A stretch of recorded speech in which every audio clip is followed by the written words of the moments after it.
This podcast is brought to you by our Anime Addicts community.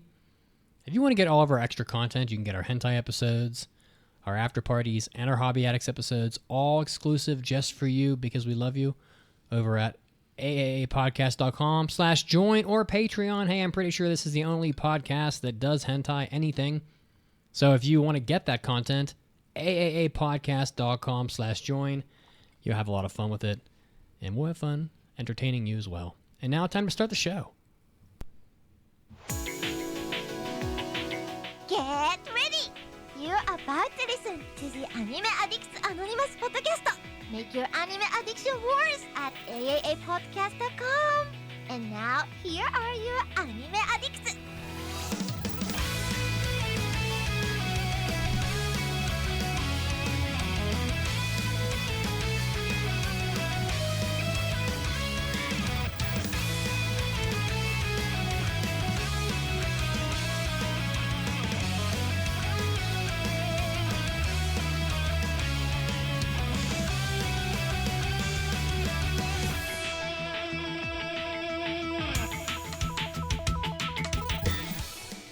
What is good, my fly party people? This is episode 738 of the Anime Addicts Anonymous podcast.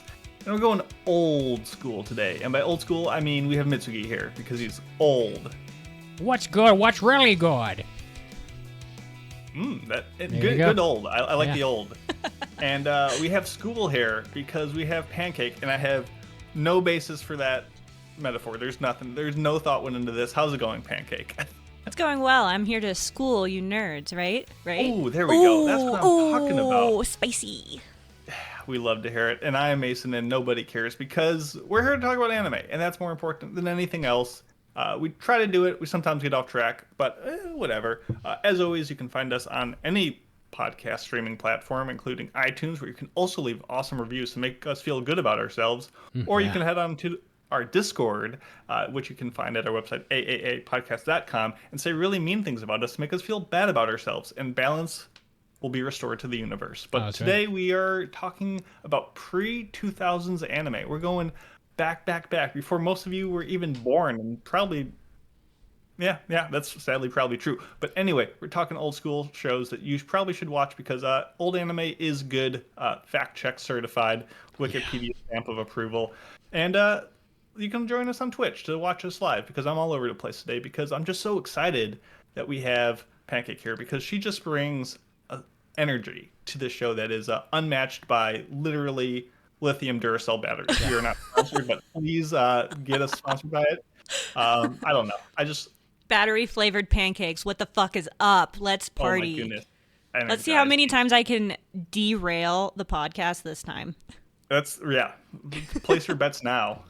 In the Twitch or wherever you like, and that's what we do. But we're gonna also talk about new anime. Boring, I know, but we have a summer season that's in full swing right now, and we're gonna do our second round of impressions, which include Suicide Squad Isekai, Atri My Dead Moments, 2.5 Dimensional Seduction, Days with My Stepsister, Spicy, Isekai Shikkaku, SHOSHIMIN How to Become Ordinary, and Narenare Cheer for you. So, old anime, new anime. We got everything in between. You guys have anything else to announce before we actually, do the show and not just have me blab around for 20 minutes? I'm just really happy I don't have a stepsister because it would be super awkward to have all these anime about stepsisters and then actually have one. So, for those of you that have stepsisters, I am sorry. I mean, it just doesn't. Thank God my brothers are half brothers. Holy fuck. Honestly, let's say you're like 15 and then your parents get remarried and you suddenly have like this hot stepsister. That's weird. You honestly think you're going to have this like barrier of like, oh, I can't look at my steps. No, absolutely. Of course not. Is that better or worse than having a hot sister regularly? I'm saying that if you have a real sister that like you're born with and you grow up together, that is so much different than just having like some hot chick dropped into your living room randomly. Like that's just another person. So then you add the anime on top of it, and it's like just awkward. Imagine watching an anime with your stepsister and then having there be a hot stepsister, and you're looking at each other like this is just awkward because you could like fuck or do anything you want. It's not illegal even. I don't think you could. I'm just glad I don't have one. You are demented. No, I'm not. I love you, but you're fucking demented, bro. I am being so honest right now. That is just, and there's someone listening that's like, Yep. I'm beating my meat Yep. to my sister right now, bro. Yep. I am. I'm beating my meat, and I go through this every day. Oh my god. Yeah. So just don't watch My Little Sister Is Unusual or any of those because it's. I'm gonna go get a gummy Oh. Yeah, so I feel can like catch we up with need my it. friend Cammy. Oh, Cammy is and knock over half the podcast shit while you're at it. Hell yeah. Yeah, Pancake gets up and like just crashes everything into the fucking.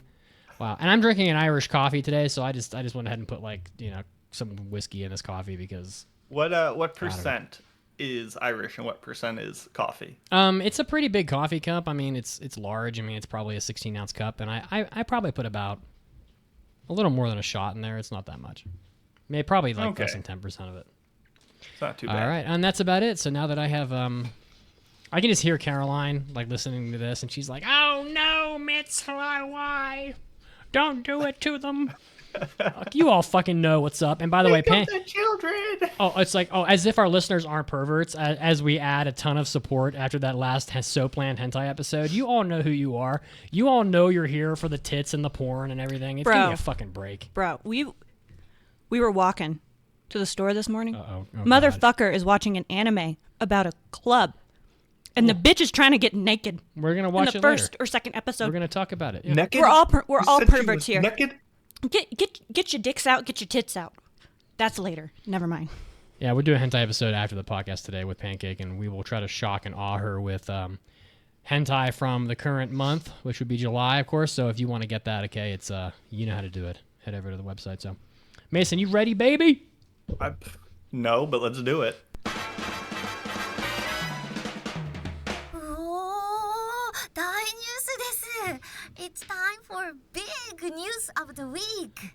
All right. Well, people seem to hate Crunchyroll these days because it's Sony or whatever. I don't know. People are just weird. It's just really easy to hate them. I guess. If you're making a ton of money, fucking fix your streaming service. Please, for the love of fucking God. Anyway, so now that I have been derailed a little, so Crunchyroll actually ranks as the 36th biggest seller of licensed goods in the world, with over 1 billion in sales of just licensed goods. And we're not even talking about subscribers. I put this on here because it's just mind blowing. And there's a link on the show notes, which if you support the podcast, you will get. And if you don't support the podcast, well, you don't get shit. Anyway, so Disney's the biggest, and I'm so shocked by this. Disney did $62 billion in sales of just like merchandise. Is that fucking possible? Who is Taco Bell is $14. Who is buying the $62 billion of shit from Disney? That's a lot of fucking stuffed animals and like toothbrushes and shit. Who in the fuck? I'm blown away by this. People love Disney like people love They do. anime. They, Like, well, people love to buy shit. Yeah, and Star Honestly, Wars. All I Well, took away probably from some that of it. sentence, Mitz, is I want a Disney World-sized theme park for Taco Bell. Yeah. Taco World. I'd rather go there than a Disney there. than a Disney theme park. I wouldn't go on the Crunchwrap ride. Oh, I want to go on the Baja Blast, like, splash. Baja Blaster. The Baja Blaster. There you go. Yeah, we'll just take over Universal's Islands of Adventure and rebrand the Hulk roller coaster as the Baja Blaster, and you'll just be shot out of like a giant burrito. Yeah, it'd be Taco funny. Bell or battery companies, if you are interested in sponsoring this podcast, I'm pushing hard for the sponsorship open. in this episode. Yeah, I love. You can find my business email in my Twitter, which I don't have. I eat a breakfast burrito every morning, like it's a religion, honestly. So yeah, I mean, bring it Not on. from Taco Bell. Yeah, not from Taco Bell. So anyway, so Crunchyroll is the 36th bigger seller of licensed goods out of 88 companies that were surveyed. There are some notable companies in here that are not that are anime related. So the Pokemon company is the biggest. They did 11 billion last year. 11 billion. It's fucking crazy. That's a lot of like stuffed animals of Squirtle. I'll tell you what. 11 billion.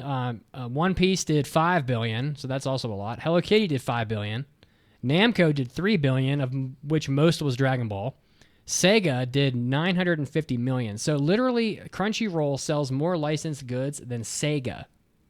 I can't even fucking wrap my head around that. I think it's because Crunchyroll isn't necessarily only selling properties they own, they're probably still selling like Sonic figures and things like that on their website. So Well, they are. So their merchandise is going to be higher because they're going to have a conglomeration of a bunch of different kinds of merchandise. Whereas that's what I was Sega is thinking. only going to have Sega. Well, there's Sonic and stuff.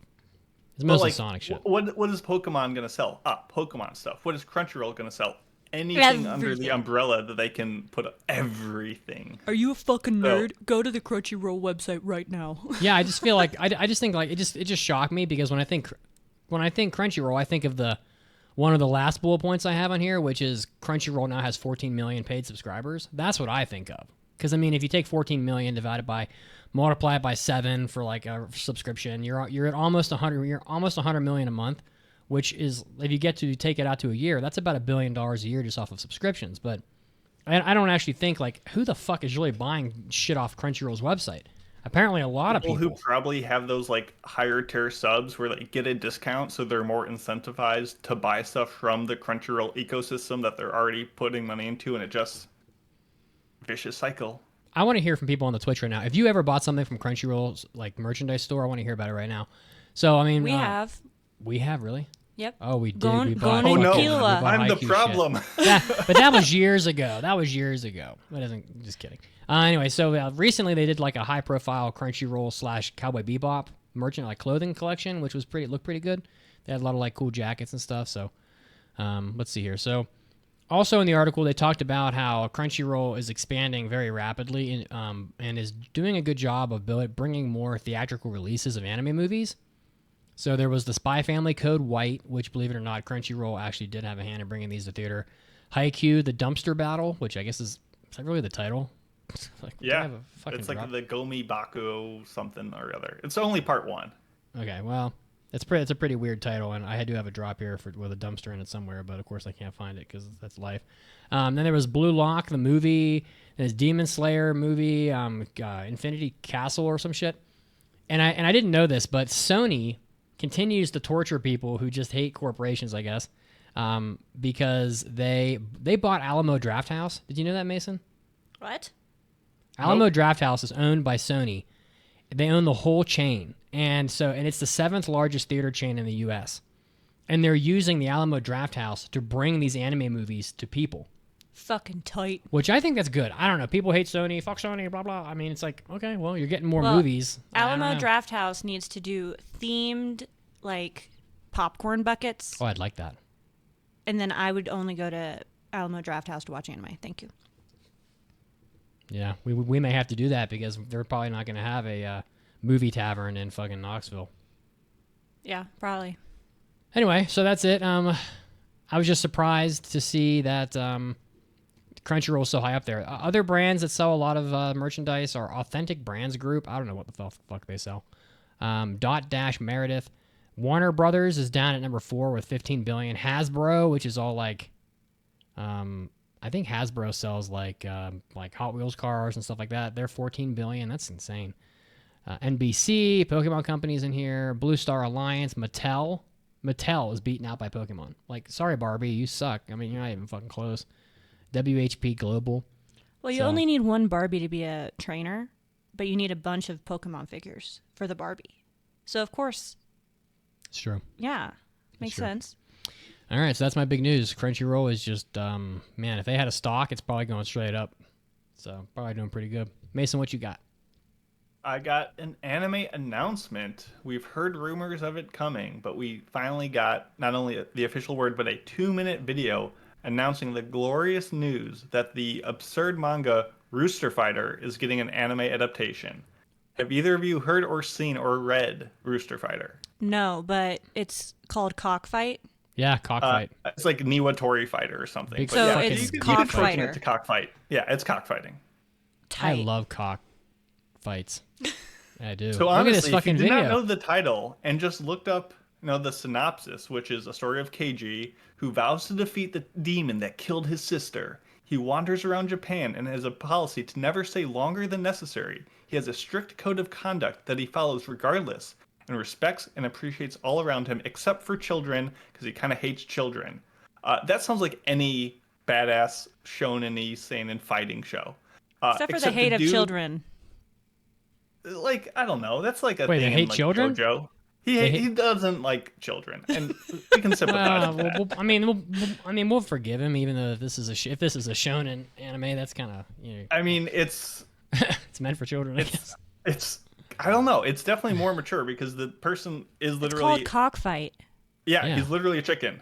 Yeah. And it's very One Punch Man-esque in many ways. So essentially, the art in this manga is phenomenal. It is highly detailed and vicious and intense. Yeah. And it just is, how silly what I can we get like. with the concept of it's just a chicken? It's what I just a rooster. Thank you for And, the recommendation. I will be It's, reading it's, it. it's wild. It's done by Studio Sanzen, so expect a lot of generous CG with it. So it's going to look maybe a little wonky. But big news, it'll swim with perfect platform of zany craziness, weird jokes, and hopefully a good time. So I don't want to say high hopes because I don't think it will actually be good, but I want this to be good. So I have high investment in this. I mean, I'm watching the video that you talked about, and it pretty much looks like Tweety Bird battling one of the Titans from Attack on Titan. So Yeah, it looks like Pretty it could weird. be a silly good time. yeah, I think it's more. I think it works better in the manga because there's just so much effort on the art, with the premise being so stupid that So makes you don't it think so it's going to translate very well? I don't know if the The concept will translate well? but I think like the story of it is pretty solid and heartfelt, like as it gets going. So it could. We'll see. Crossing our fingers. I just What don't. is your percentage that it'll be good? Ooh, 37. Got it. that's not very So high. I should just read the 37%. manga. Just read the manga most likely. Tight. But You're, it's and your camera's frozen, Mason. You should probably reset oh my if you goodness, can. my camera has been on the fritz. You know, Caroline's not here this episode. Yeah. Someone needs to be having technical difficulties. Are you going to Sure. yell and scream? Though? Yeah, don't scream about it. Don't make me edit every time you do that. Hey. My Cresta! Well, while we're at it, this will be my opportunity to take a chance to tell you that I told you should have bought the yen when it was at 161 because now it's at back to 154. It's suddenly just too expensive. Still great. Still awesome. I grabbed a whole bunch of it at 162. So I mean, buy your yen, My people. goodness. I'm telling you, Did buy he your- literally top dollar it? We will find Yeah, out. yeah. Stay tuned. Get that yen right now. I mean, yeah. All right. So there was a well, you know, Mason. The main topic on the document is colored with your color. So why don't you go ahead? Such is my life. We got mailbags, and we do mailbags where you answer your questions. You go to aaapodcast.com and you leave a mailbag and you say, "Hey, answer my question, nerds," and we say, "Okay, you're Okay, welcome." But sometimes people have really good ideas that are a little bit longer than a mailbag worth, and you just submit it as a main topic. And if we like it, we'll do it there. This one comes to us from Raggedy Doctor on behalf of Ghost Space Villa in the Discord, who allegedly is too much of a coward to write this himself. So here we go. I'd be curious what the actual Weeab Boomers would consider the top 20 of the pre-2000s. So which anime from before 2000, and I think we both omitted movies, Yeah. is either your favorites or must-watch, essential. There wasn't much of a prompt to it, but we're like, hey, we like anime, allegedly, especially from before 2000. Let's each make a list of some of our favorites and just talk about them and tell you if you should watch them and why, I think. So we're just going to pretty much word vomit a ton of anime at you. These are actually like pretty long lists of good shows. I sort of recommend so I highlighted the ones that we both wrote. And I kind of recommend we just kind of brush over them because, I mean, not only does everybody know about them already, but Can you zoom in a little bit? I think people would rather hear about the stuff that's not quite so obvious. What do you think, Mason? Yeah. So there's some big name stuff that we'll just glaze over, but I think there's some gems in here that don't always get their time in the spotlight, and we'll give them some love. And if you haven't seen these, consider giving them a shot if they sound appealing, and let us know which ones your favorites are. Okay. Well, I think we should maybe start with the 70s. Seems pretty reasonable. So we're just going to go in chronological order. So Yeah. I think you should go first. Yeah, so in 1974, a little title called Space Battleship Yamato came out. which is getting back to the something that I would say you could call an original like epic space adventure. So I mean, and that's an anime that's 50 years old now, and I'm not gonna lie, I mean, it actually looks pretty good. I mean, for its age, I mean, this is some pretty old shit here. I mean, none of us are even 50. None of us are 50 years old. And I am. Well, that's a. You did you like finesse me or something? Absolutely. Oh, okay. That explains a lot, actually. It really does. I'll change your diapers when you're older, I promise.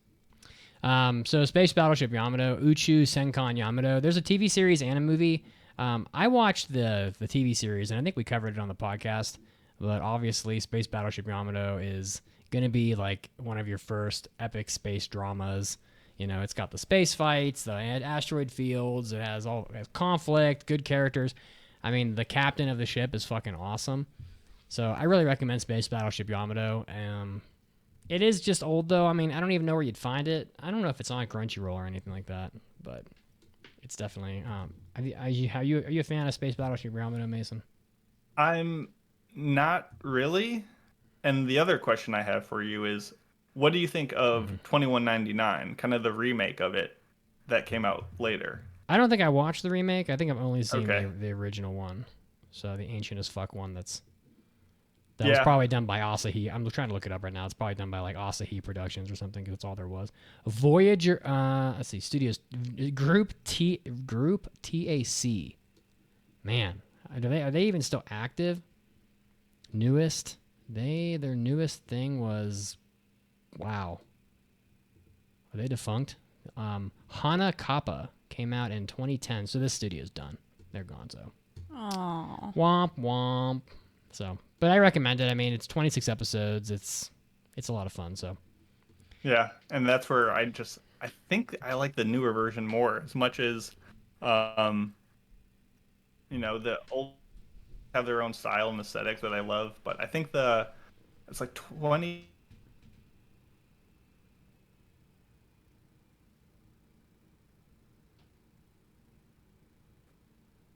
This next one on my list at one point, but I cut it into the honorable mentions because there was I didn't have room. so I guess if we're going chronologically, it's still with me then. So, Future Boy Conan is the next one, and the actress who voiced Conan just died recently, which is really sad. So, that'll be in your news break. But yeah, I mean, Future Boy Conan is, man, it's good. I mean, it's probably the best anime from the 70s. I don't know. It may not be, but I'm just gonna go out there and say that it could be.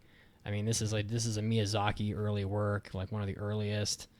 It's. I haven't seen this one. I mean, I should, it's fucking great, and it's not that long. It's 26 episodes, but this is like Nippon Animation. Where Miyazaki was before he founded Ghibli. It's got Takahata working on the storyboard. So this is literally like a work that Takahata and Miyazaki did together, which is probably pretty rare as it is. But I mean, this is like a post-apocalyptic anime about a kid named Conan who's kind of superhuman. He's the a kid. Best rock climber I've ever seen in any anime. Oh, bro, and he's like the best fisherman too. I mean, he's literally like. Is he gone? He's better than that. Well, no, fucking Gon can't even like sniff his underwear. There's no way. Wow. Okay. Literally, Conan is like jumping into the ocean with a spear and like taking on a great white shark underwater. This it's this fucking cover crazy. art looks like Laputa a little bit. I'm not gonna lie. Well, yeah, it's because the girl from Lana or whatever, she looks just like the girl from Laputa. Yeah. 100%. Oh, and he looks like fucking what's his face too, Pazu. Yeah, Pazu and Sheeta. So, yeah, what'd you give me the look for? Like I'm getting like. No, I was trying to remember. I thought you were gonna hang me up because I couldn't. No, my remember the name. brain was buffering like a fucking MacBook. So this friggin' anime. Buffering like my camera. But Yeah. we unplugged it, we Yeah. replugged it in. It's working better now, people. I'm sorry. Did you blow on it Yeah. like a 64 cartridge? Yeah, you did. Of course. What else would you do? So yeah, I mean, you're not wrong. The artwork here does look like Castle in the Sky. It's very reminiscent. And guess what? This anime came out within like 3 years of Castle in the Sky, in pretty close succession. In terms of like, they probably worked on Castle in the Sky right around the time they were working on this. So it's not that shocking. Hey, Anime Club, we should do this one. Yeah, that's for sure. Yeah, I would recommend that for sure. And I think it's Mason's turn. He gets he I slides got in here, two slides into the DMs here. snuck in at the end of the 70s. And I do want to give a shout out to an honorable mention before I do. 1971, Lupin the Third. Unbelievably important anime for so many reasons. I just didn't put it on my list because I like the later versions of Lupin way better. Part 4, Part 5, Woman Called Fujiko Mine, some of the movies. I like that era of Lupin more. So, representing, I appreciate Lupin. And there's actually one other from the 70s, but I don't want to spoil that pick yet. But my first on the list, 1979, The Rose of Versailles. Just classic. Just one of those classic movies, or not movies, television shows that hold up really well. Obviously, this and my next one, Anne of Green Gables, are both very European inspired. They came from books and historical events that were not in Japan, so they have a different flavor to them, but they're both just long slice of life historical dramas that just feel easy to watch in a way that I guess you kind of get it nowadays, but not to the same degree. And they're just really, they hold up really well aesthetically. The soundtracks are just those old-timey things that just, they're just nostalgic in a way that even if you weren't alive during that era, they just feel right. So, and obviously Anna Green Gables has Takahata on it, not Miyazaki, but still just one of the goats of Ghibli. So if you need something to put in your Ghibli belt, watch Anna Green Gables. If you like historical stuff about Versailles, watch Rose of Versailles. They're both awesome. They're they're good. Jesus, they're cool. I won't say. The fucking girl from Anna Green Gables, which is she is. I'm gonna have Fucking nightmares. terrifying. Fucking Bro, she's ugly got a as 6 shit. head out the wazoo. I know, What but are they doing? Who cut her bangs? This I'm Because never she watching should go this ask for fucking her anime. money back. This anime might be great, but Oh it my is god. hideous. Oh my Wow. god. Look at this fucking girl's forehead. She got a bigger you got a bigger forehead than Peyton Manning. She got a bigger forehead than me. God damn. You don't have a Look at this fucking yeah, forehead on this girl. Anne's the boss. We love it. Oh, she looks like she's got she looks like an alien She's from got the room for all that brain. It looks She like looks yeah. like she's staring Oh, into yeah, your sure. soul in that photo, though. She looks like she's Yeah. got a massive brain tumor is what she looks like actually. Okay. As I'm trying to man like this fucking computer to show video and pictures and shit while I'm trying to do this, it's very difficult. It's not But my it's turn me yet. again. No, jeez, Mason, why don't you just hog it all? 80, which is the highlight that I didn't mention in 1970, which is Ashino Joe, Season 2. Tomorrow's Joe, probably one of the most enduring anime ever. Like, you still watch anime today that make references to different scenes of this because it's so impactful. Great boxing anime from old school times. And honestly, Season 1, I was kind of mixed on. Like, Joe is just a big jerk. Big dick. And yeah. he's just Smelly penis. kind of like I don't know if I really like this guy or want to cheer for him. Season 2, it all comes together. It's a phenomenal work. It's one of the early sports anime, if you will, that just makes you want to get up and start running around way before Ippo was a thing, and iconic in so many ways and good. Like, when I was making this list, I was thinking of like, oh, what's the essentials to give you good anime credibility? No, these are all anime that I like, that I enjoy, that I have rated highly, and it just so happens that a lot of them also give you big weeb points. So, kill two birds with one stone. Well, So, let me ask you. Joe too. Well, I assume you've seen Ippo, yeah? Yeah, I mean, so who's gonna win? Ippo is better. I mean, Ippo is just like if you were to have the two fight. Like, Ippo is actually a technical fighter who knows how to box and trains. Where Joe is just like kind of got his delinquent boy attitude and is just a cool lad, but he doesn't actually. He would get wrecked by Ippo, is what I'm saying. Oh, okay, that's what I was getting at. I was just gonna ask you who would win in a fight, and I guess you just Yeah, but Ippo's never fought like a pen of pigs. So what? I say what now? just a ton of pigs. Pig pen. Just like a bunch of just piggies. like imagine Oink, oink, 40 motherfucker. angry pigs charging Ippo, and that's what Joe had to go through. Yeah. Wow, I mean that sounds delicious. Okay, so I'm not gonna be able to do this while I talk about my own because it's just too hard. But I'll take the video down here. So the next one on the list, we're now out of the 70s. So sorry 70s, and I'm telling you what, like I'm not gonna say anime in the 70s sucked, but it was definitely different. I mean, rather than getting sci-fi, so I think anime really has gone through some eras. That's so crazy. I mean, if you're in like the 70s. We've talked about 4 really good anime already. We had some sci-fi, we had some romance, we had some, some five heads, whatever. But World masterpiece theater, you know how it be. but there was also like some really hilarious shit in the 70s, like Huckleberry Finn, and like it's just like goofy stuff. It drew from literature more. Yeah, exactly. I mean, and I don't think anybody's going back into the 70s to watch that stuff, but then when you get into the 80s, you're going to be getting like a lot of sci-fi and stuff like that, because anime was so weird and sci-fi in the 70s. Kicking us off here with an obvious important one here, and I'll be with you for the next few picks, by the way. I recently watched this on my Gundam education journey, but there is a Gundam movie trilogy that came out in the 80s, and it's basically a 3-film trilogy that covers the original Mobile Suit Gundam. And they're all pretty long movies, so they definitely add up to almost the full length of the original series. It's like, oh my god, it's like a kid that can't use a highlighter properly trying to get through college. He just ends up highlighting all the entire paragraphs and stuff. That was me. I could never fucking decide what was important. But it's like, this first movie is 2 hours and 20 minutes. I mean, that's basically...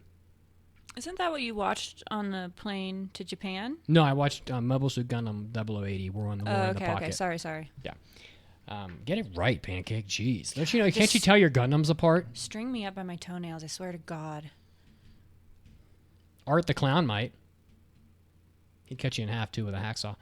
So this movie is like 7 anime episodes long worth of length, and then like there's 2 more. So when you add them all together, you're looking at like probably 20 to 25 episodes, which is, I guess, a little more than half the length of the original series. But listen, a Gundam is important. Whether you like it or not, it's important. And if you really want to be like an anime aficionado and you have never seen Gundam, it's just like a giant Swiss cheese hole in your repertoire. I mean, you have to have at least seen some Gundam. Honestly, it's true. And these movies make it very easy.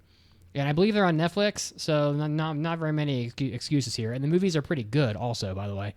So I really recommend going back and watching these. They play like a movie. They're pretty solid, and you'll get more cred if you can just at least say, "Oh, I know Mobile Suit Gundam. I watched the movies." It's like everybody fucking saw Gundam Wing. It's like, let's be honest, but like it was on TV, but not everybody's gone back to the 80s and watched Mobile Suit Gundam's movies or the original series. So I don't watch Gundam. Well,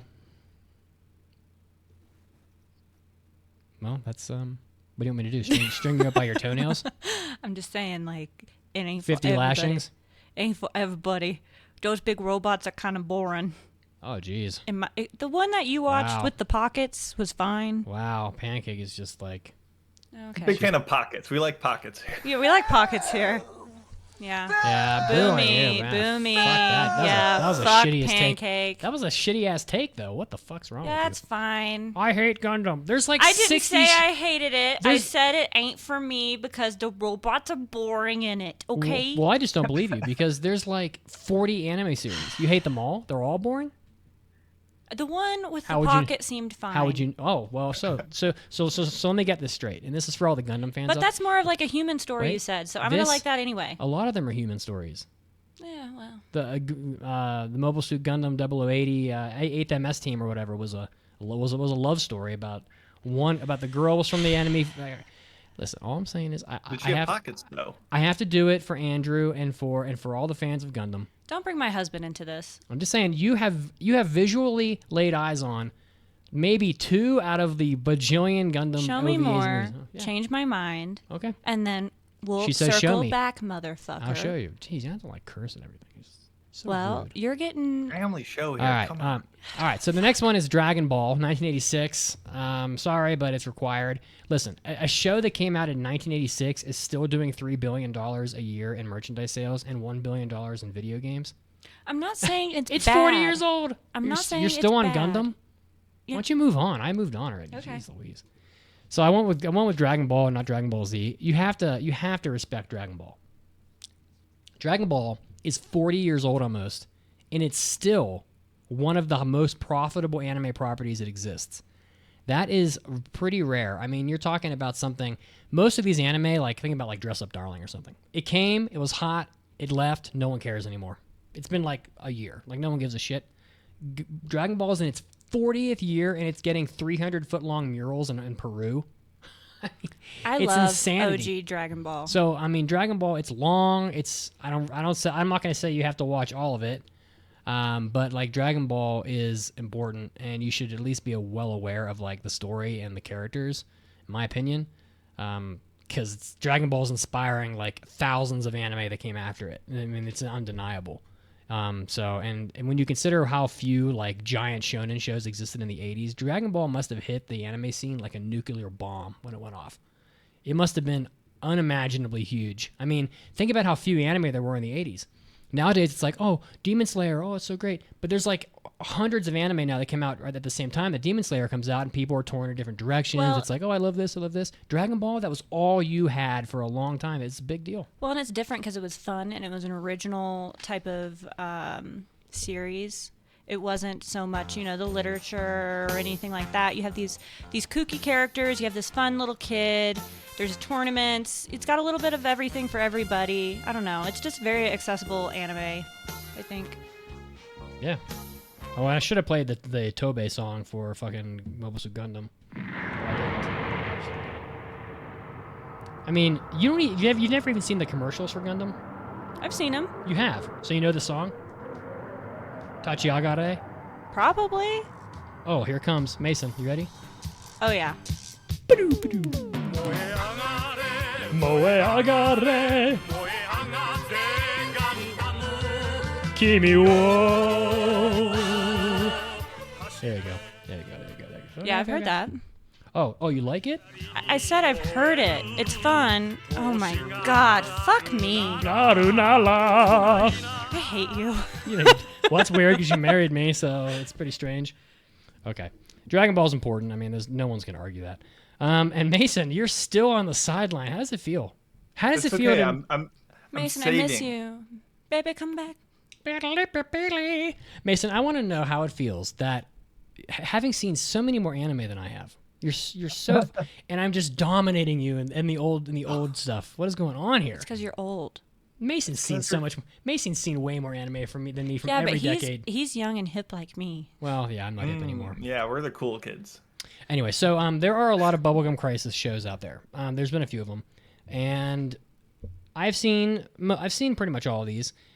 However, I really think the original Bubblegum Crisis from 1987 is probably the best. Tokyo 2040, it's not horrible. Like, I watched it when I was a teenager, and I enjoyed it. I have it on DVD. It's not bad, but the original Bubblegum Crisis is an 8-episode OVA from the 80s, and it's super cool. That's when we watched in recent history. That was fucking awesome. fun. It's so cool.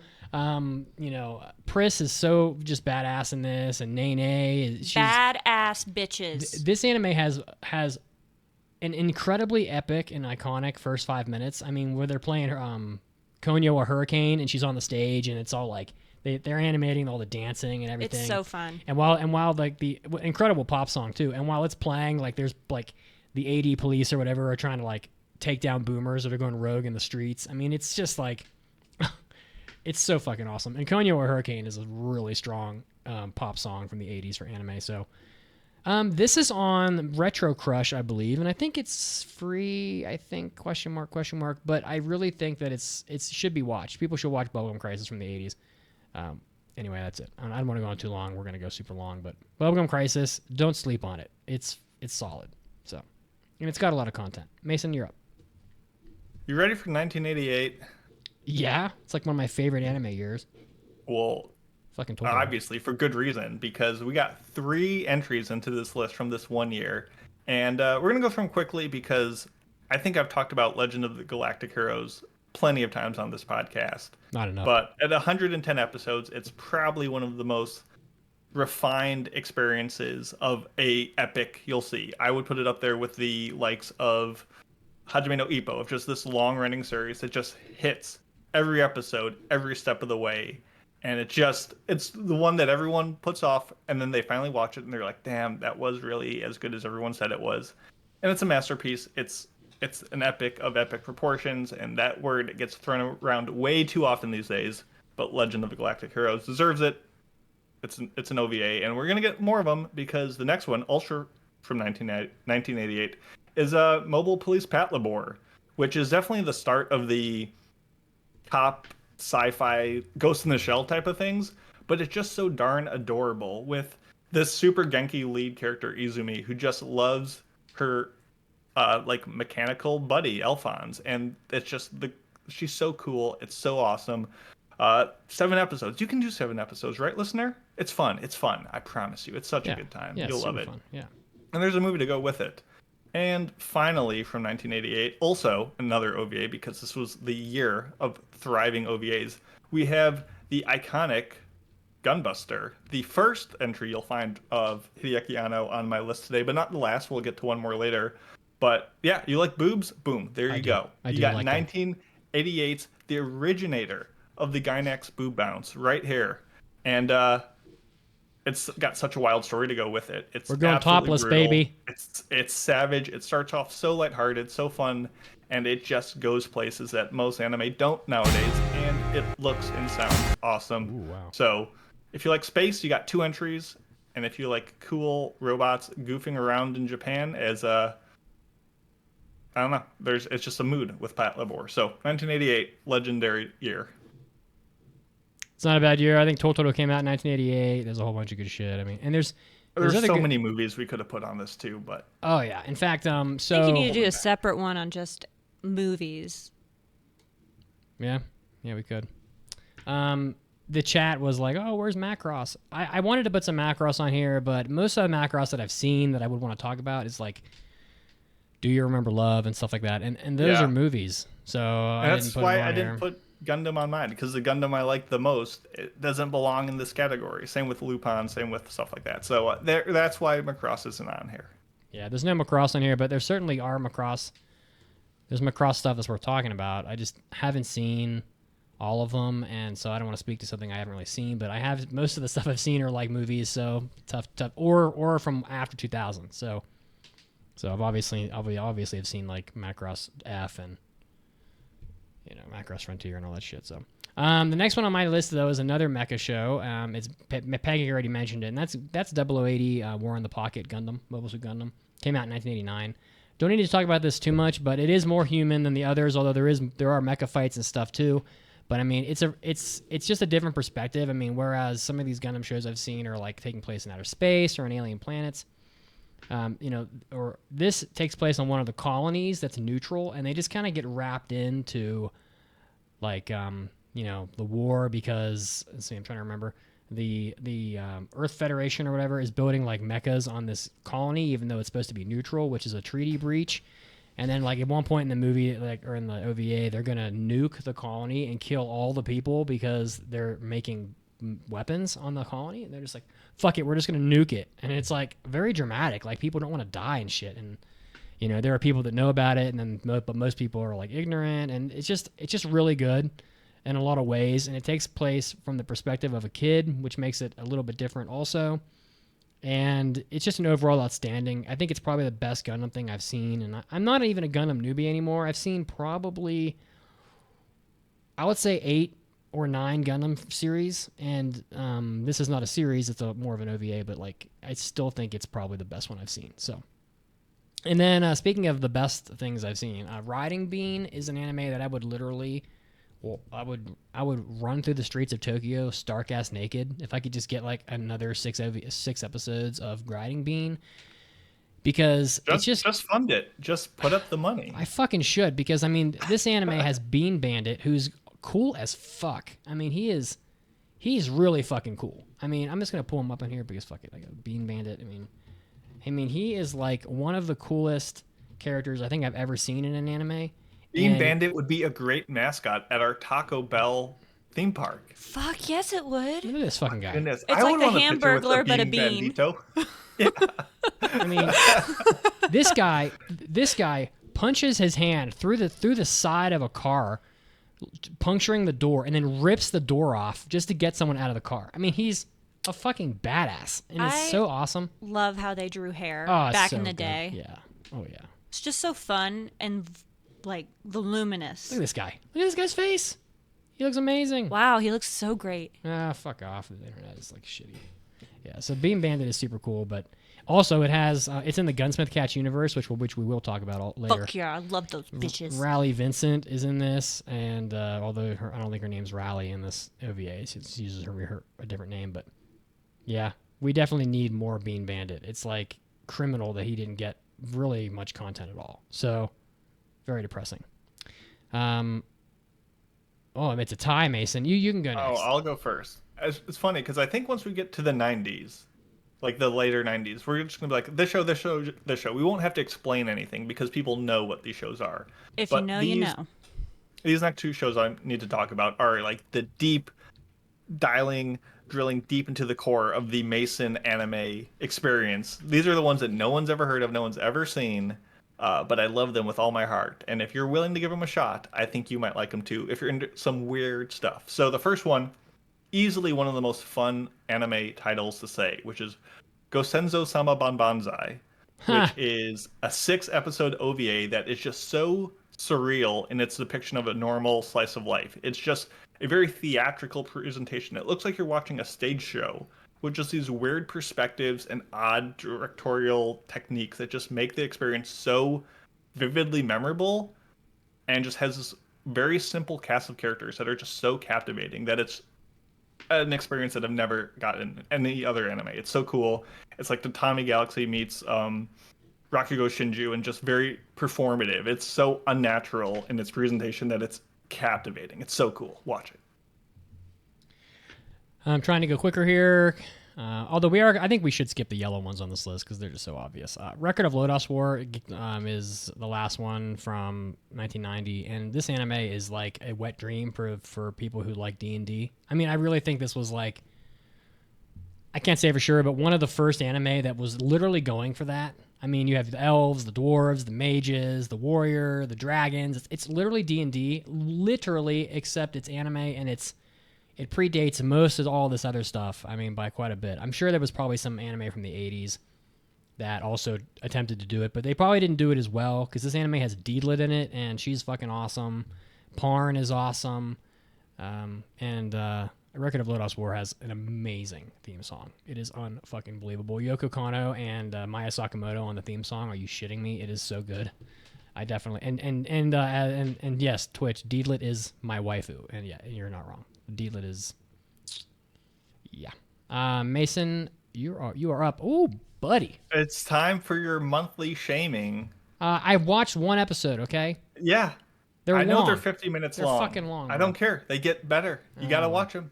I demand you. Fall asleep. No, I just too many things to watch. But I am going on a bit. Yeah, go ahead. 1990, perhaps the best delinquent anime of all time. I would argue. Bebop High School. Not Cowboy Bebop. Bebop High School. Yes, the episodes are 50 minutes long. Yes, the 7th episode you can skip. It's amazing. It's amazing. This is just the most lovable, ruthless, vicious, beat-down boys you've ever did see. They're just so rude and they're so lovable at the same time. It's just these two best boys going around getting into all sorts of hijinks, usually with a lot of violence, usually with calling people a lot of very nasty names. But it's just so fun, and they're so goofy, and they're just trying to get some smooches from the ladies. And it's awesome. And they fail. Bebop High School. Yeah, I'm going most of the time. I'm going on a business trip in 2 weeks, and I'm going to be on the road for 4 days, and it's going to suck total ass. And I do owe Raggedy Doctor Baki, so I have to watch Baki. But Bebop High School is also high on the list here. I may find some time to scoop it up. You better do it. I gave them all of you. I'm working on it. Gave them all of you. You got to do it, and you'll be like, I was got wrong. I'm working on it. I should have watched it sooner. Anyway, what do you got next? No, you're up next. You're still going. Oh, boy. 1991, Dear Brother. It's awesome. I've talked about it before. It's catty girls in high school getting into all sorts of drama, a lot of Dutch angles, cool lighting filters. It's high drama. It's the most Bravo TV of anime, and it's just so captivating. Wow. And it's so gossipy. You love to see it. I love tea. Really? Yeah, I love tea. It's all about student clubs and getting into the high society, but getting rejected and having like all this little social warfare with each other. Oh, it's such a good time. A lot of crazy ladies in there too. Crazy Oh, haircuts. fuck yes. Also They got crazy issues. haircuts. A lot I of just finished issues. Bridgerton, so I guess I gotta skip over to this now. Ooh, Huh? that's probably in the same wheelhouse. Fuck yeah. Scratch that good. same part in my brain, please. Twitch Oh my says goodness. goated. So it's been goated, Mason. It's a good show. There's so many good. How long is this beast? I think it's like 39 episodes. It's a. Oh yes, talk dirty to me. It's Oh, she wants it's a you to bit. talk dirty, Mason. It's a good slow burn that just keeps on burning the whole way. Oh yeah. Yeah. Oh, yeah. Yeah, just like that. Yes. Yes.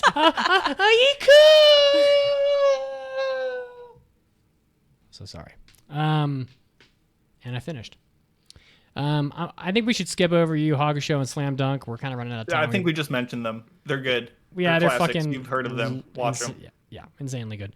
Next one, Iria Zerum the animation. I talked about it a bunch. This is an OVA. It's short. It's fucking awesome. Iria is probably one of the coolest female characters I've ever seen. The anime is extremely unique. It has a lot of cool flying machines. The dub is bad. The live action movie is horrible, but the anime of Iria is pretty fucking cool. Pancakes saw an episode of this. It was fine. It was fine, she said. There you go. That's all. I mean, I think I need to go back and try to rewatch it. It didn't really capture me the first time. Well, we only watched one episode. Yeah, so maybe I need to rewatch episode 1 and then, watch episode 2. Look at Iria. She's a fucking badass. She Yeah, will but fuck you up. You just talk it up too much, and then when I get to it, I'm like, meh. Well, that's your fault. That's Yeah. your fault. It's kind of how it be. And then I guess I keep going here because we both had Evangelion on our list. Obviously, it's kind of mundane. Gunsmith Cats, talked about this already briefly with Bean Bandit. 3-episode OVA. It looks good. It's a ton of fun. It's about 2 girls who run a weapons shop and get rolled into like some crimes that are happening, and they have to kind of unravel it. It's got a lot of gunfights in it, car chases, people like jumping out of the back of a car onto the car behind them on the interstate, so they can like throw a bomb into the driver's side window and stuff like that. It's fucking cool. I wish there was more of it. It's so criminal that these didn't get more content. Like, where's the manga art creator? Like, make some more manga. What the fuck are you doing? I would even take non-canon content. Just give me anything. Golden Boy is from 1995. I don't need to say anything about this. To me, it's the funniest anime I've ever seen. It has a pretty strong review on my anime list for something that's definitely ecchi. I've shown it to about 30 people, and most people like it. Mason, you're just on the shelf here, buddy. What's going on? I win too much. I don't have all the time for these cruddy shows. I got the big ones to go off top of Wow. Vision of Escaflowne. Yours are all fine. Vision of Escaflowne is a pretty unique anime. I mean, it's a shoujo with I fucking like it a mechas. lot. Phenomenal music, great animation. The cat girl's annoying. Fuck the cat girl. She's not even in it very much. She's like She sucks. she's totally gone. He's in by, it like, enough. by episode enough by is an episode 6, understatement. she's gone. So I mean, I don't know. It's Yoko Kanno, and in my opinion, arguably Yoko Kanno's best work for music.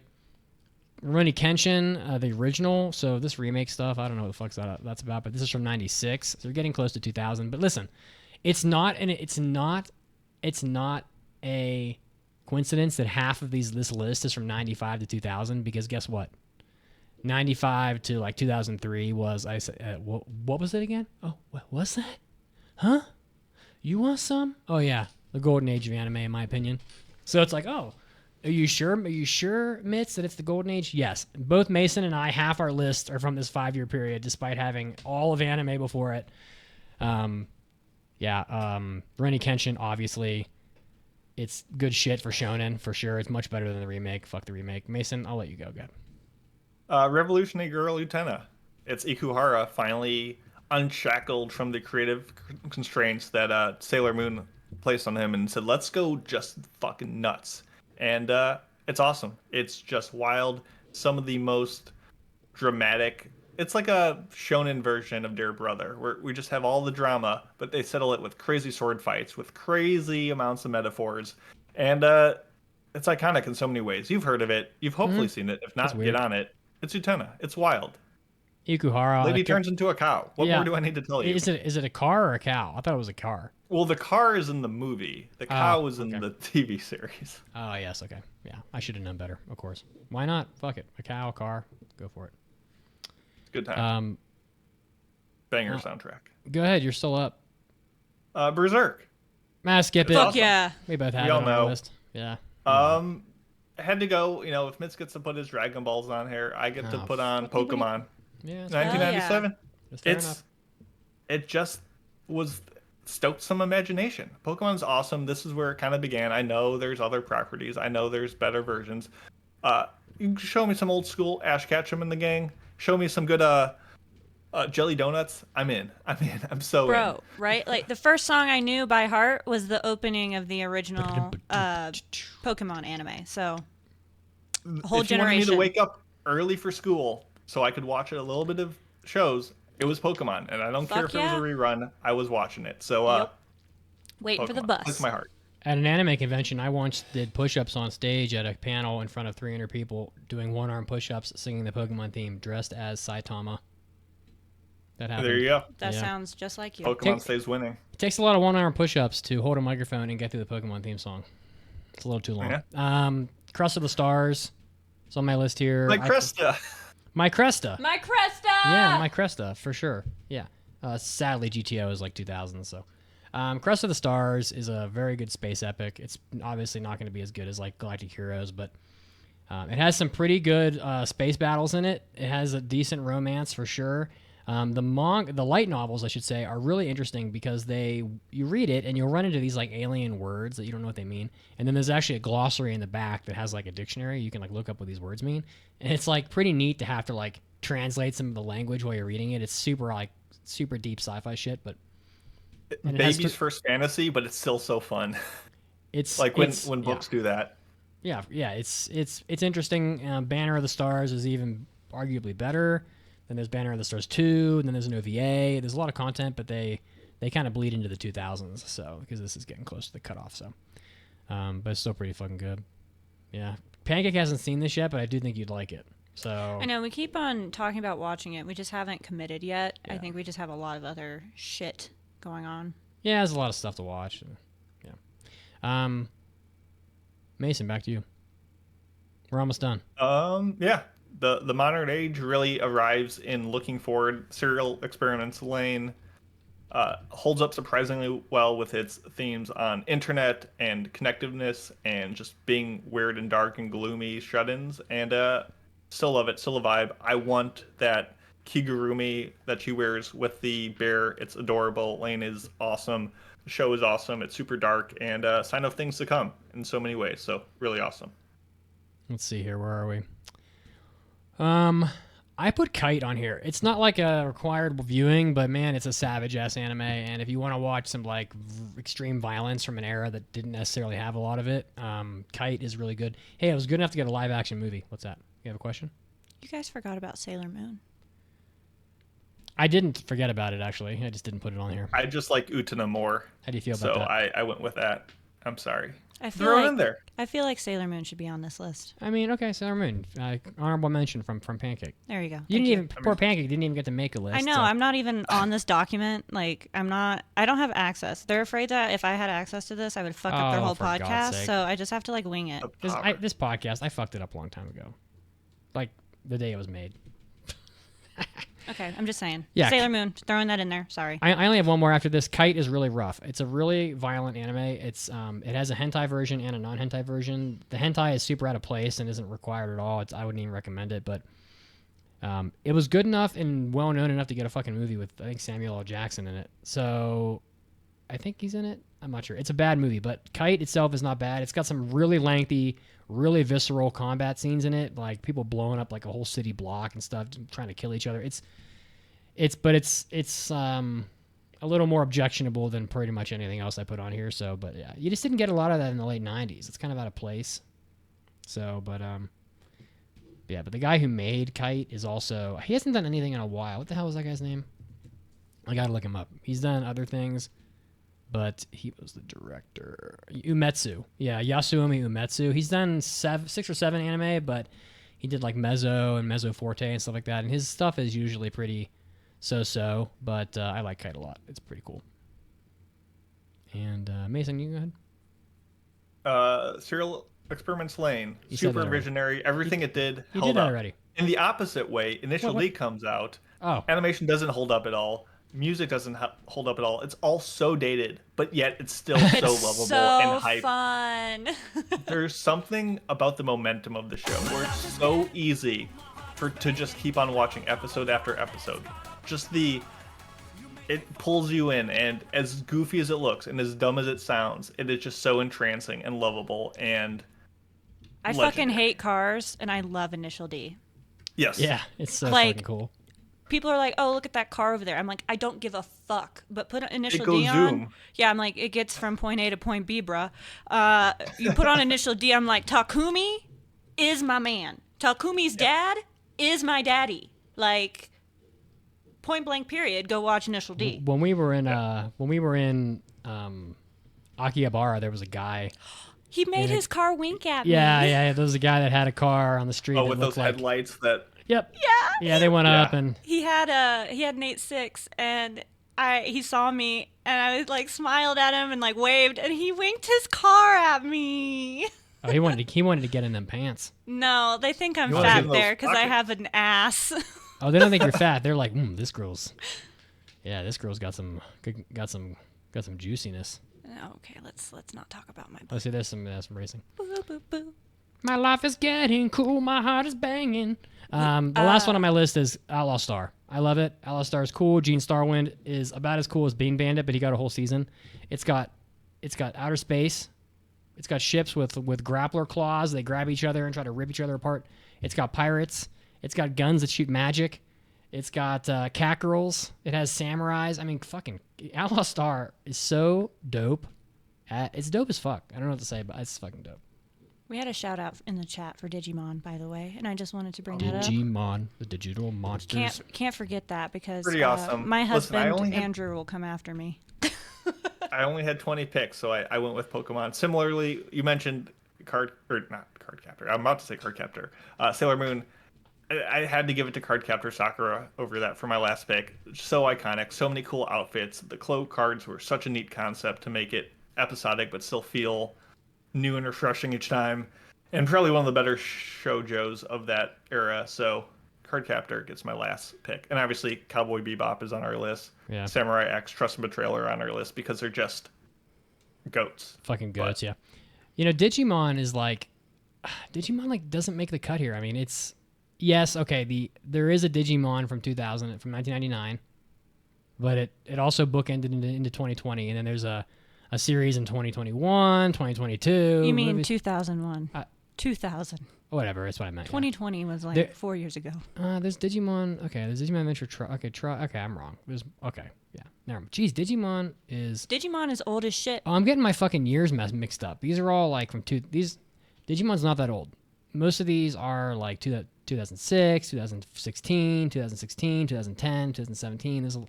But there was that one show that did just barely make it into 1999. But Digimon has been around as far as I can remember, so it must be old. no one remembers Digimon because everyone just watches Pokemon. That first Digimon movie, bro, Didn't make with you- the Bare Naked Lady song in it, like shut the fuck up.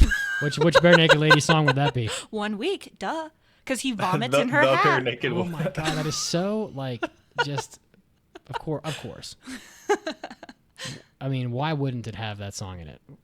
They're just like, let's take this Japanese property that didn't have that song in it, and let's localize it and just make it stupid. Let's put Bare Naked Ladies in it. What's popular right now? Oh yeah, it could have been anything. How does the Bare Naked Ladies relate to Digimon? I don't care, but it made me a Bare Naked Ladies fan and a Digimon fan. Chickadee China, The Chinese, Chinese chicken. chicken. Yeah, you have a drumstick and your brain starts Stops ticking. ticking. Whatever. Watching X-Files with no lights on. Yeah. All right.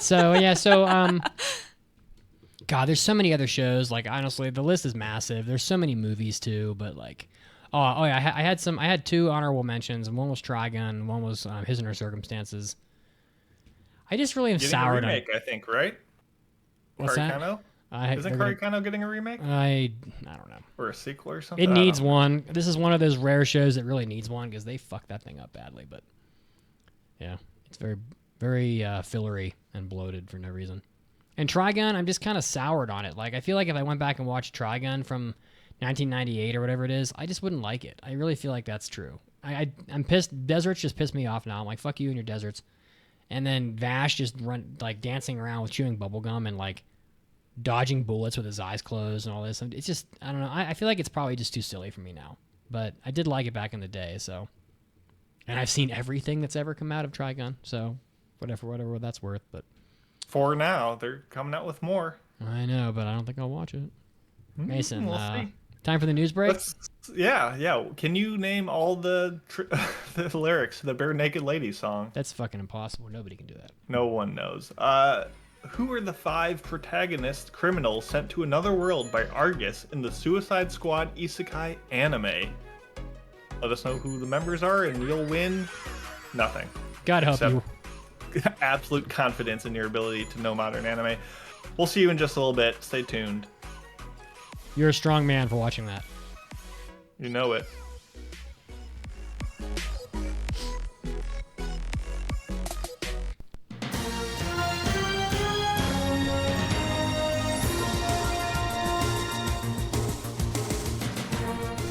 Hey, Anime Addicts, Mitsugi's here, and I'm bringing you that sweet, sexy anime news. You know you love it. Getting us started off with the 473rd anime to be made about an all-female rock band. The manga Rock is a Lady's Modesty is going to be made into an anime in 2025. It looks like this manga only has 5 volumes released, so this is obviously going to be a pretty short anime season, probably only 12 episodes, and this volume came out on July 29th. But yes, at an all-elite girls' academy, girls will unite at a club that it doesn't have enough members to form a rock band, and they will play music, believe it or not. So yeah, look out for Rock is a Lady's Modesty coming out sometime next year. And in even bigger news, Licorice Recoil is getting short movies. So the second anniversary special for Licorice Recoil announced that there are 6 short movies coming out. So this is, I guess, great news for those of you that are big fans of the original anime that aired in 2022 in 13 episodes. So Aniplex of America did licenses. It's been out in North America. It's on Crunchyroll, etc.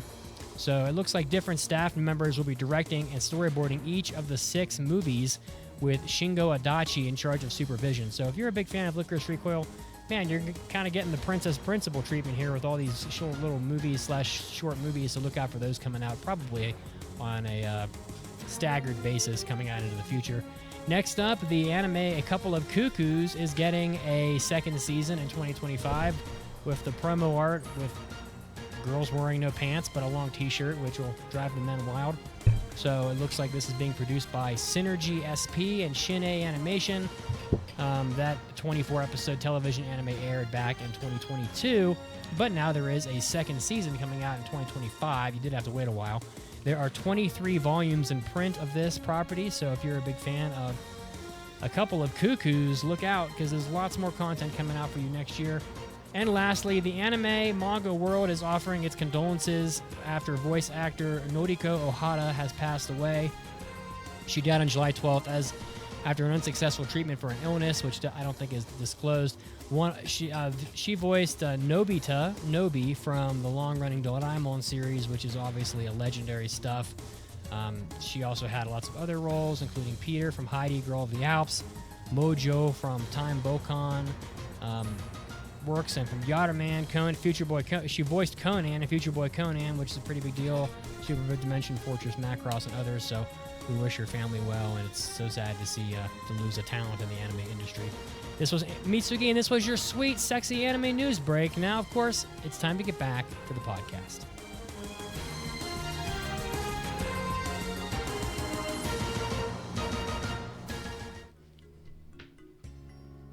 Hey, Anime Addicts. Well, I bring this message to you every week, but the podcast does need your support. We do our best to keep this show running every week to get you entertained throughout your busy work week. But hey, things are expensive and we need support. So if you want to help out the podcast, do a good thing, get all of our bonus content, you can go to aapodcast.com/join or patreon.com. It does help us out a lot. We do have quite a lot of expenses to keep this thing running, mostly IT-related expenses. But we do appreciate everything you can do for us. If you can't afford to offer any money to the podcast, you could at least tell a friend about the show. But if you do support the show, you're going to be getting our hentai episodes, our hobby addicts, and our after parties, where we do keep you updated on what's going on in hentai. We do get a little raunchy sometimes. And we do talk about what our hobbies are in our personal lives, which usually results in a lot of movie and video game talk. So if you're interested in all that, AAApodcast.com/join or Patreon will get it to you. Help out the podcast, and we'll continue carrying you as well.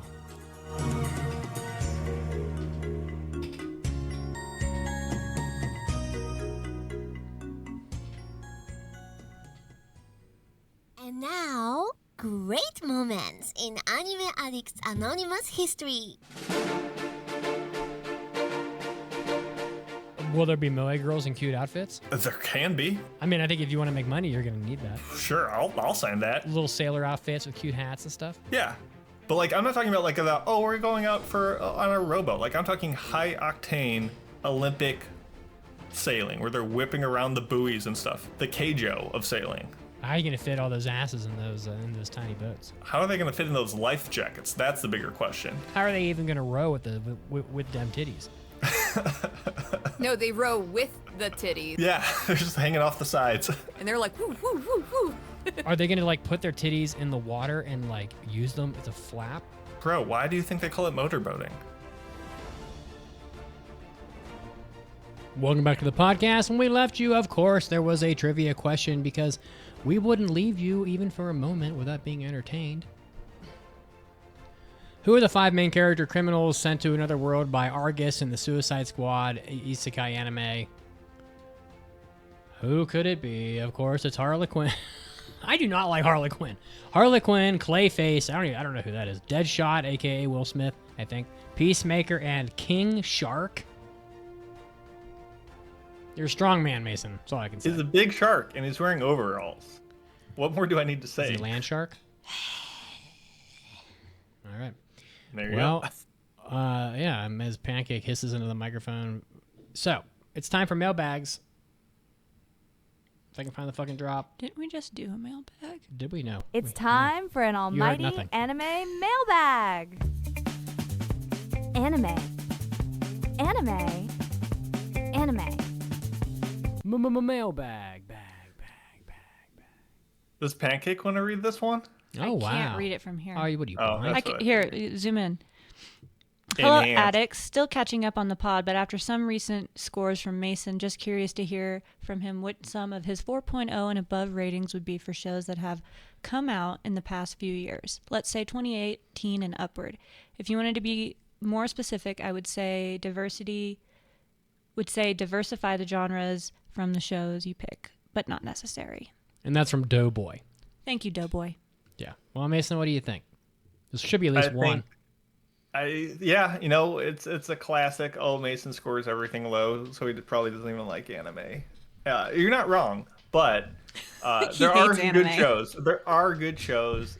They just tend not to be the ones that we review. So, thank you for reading that, Pancake. So it gave me time to pull up my list. Here are the shows from 2018 that got 4 or above. You can find all of these on my Annie list, and you can be my friend. Just go to MAKLAX in the Annie list and friend me, and we can be friends. And you can see that I do indeed somewhat like anime. Here we go.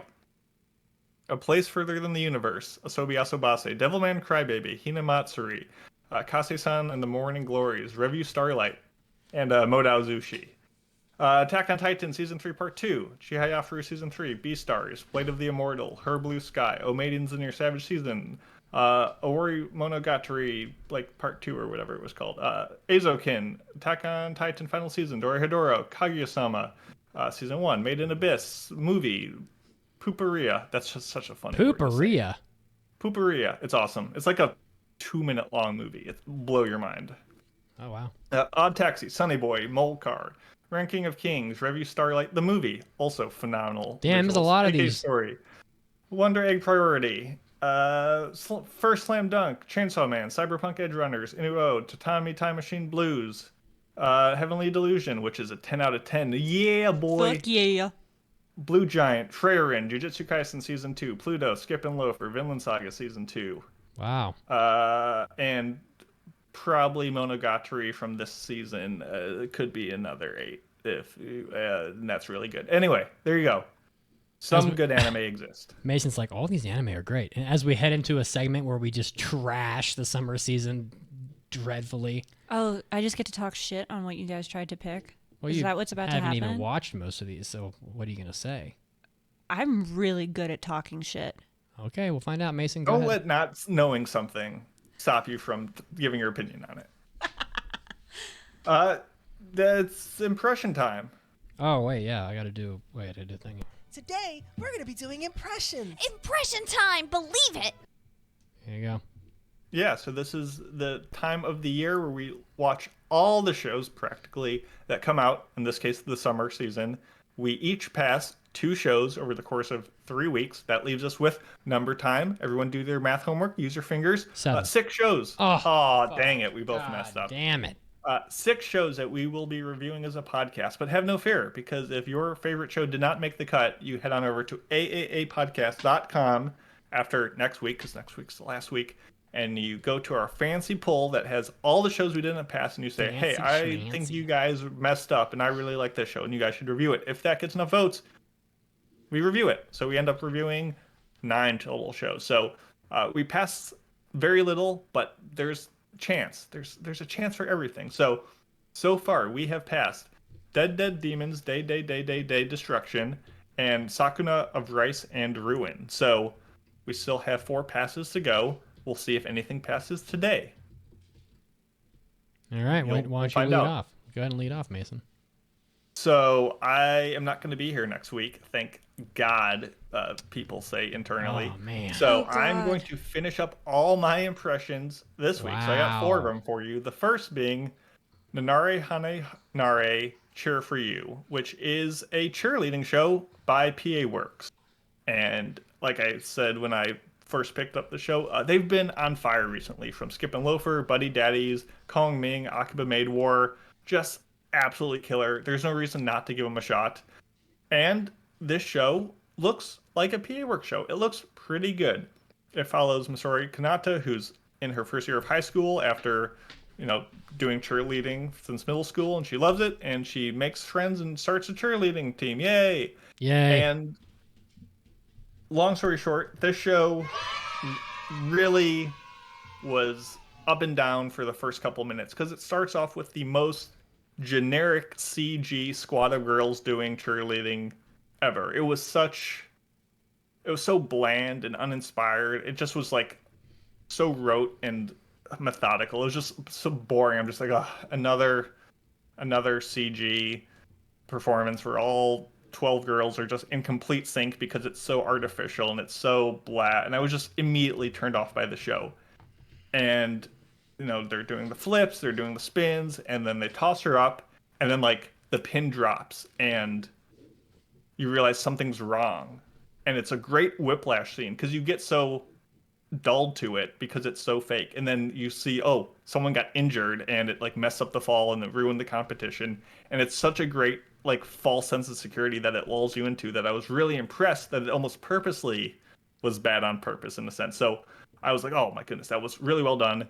I can't wait for the show to really get into the nitty gritty of cheerleading and the bonds and all that stuff. Oh, it had so much potential. And then it just reverted back to being kind of not that interesting. A lot of the characters were just a little too artificial for me, so saccharine and so talking in a way that didn't feel like anything more than bait for emotional payoffs that were so far down the line that I wasn't willing to invest in. So Narenare Cheer for You really started with no potential, then it had a bunch, and then I just kind of got, I don't know, it was like it was a candy that was all the same flavor and just didn't stick with me. So I'm going to be failing it. I don't know. I barely remember the show because it wasn't Boring.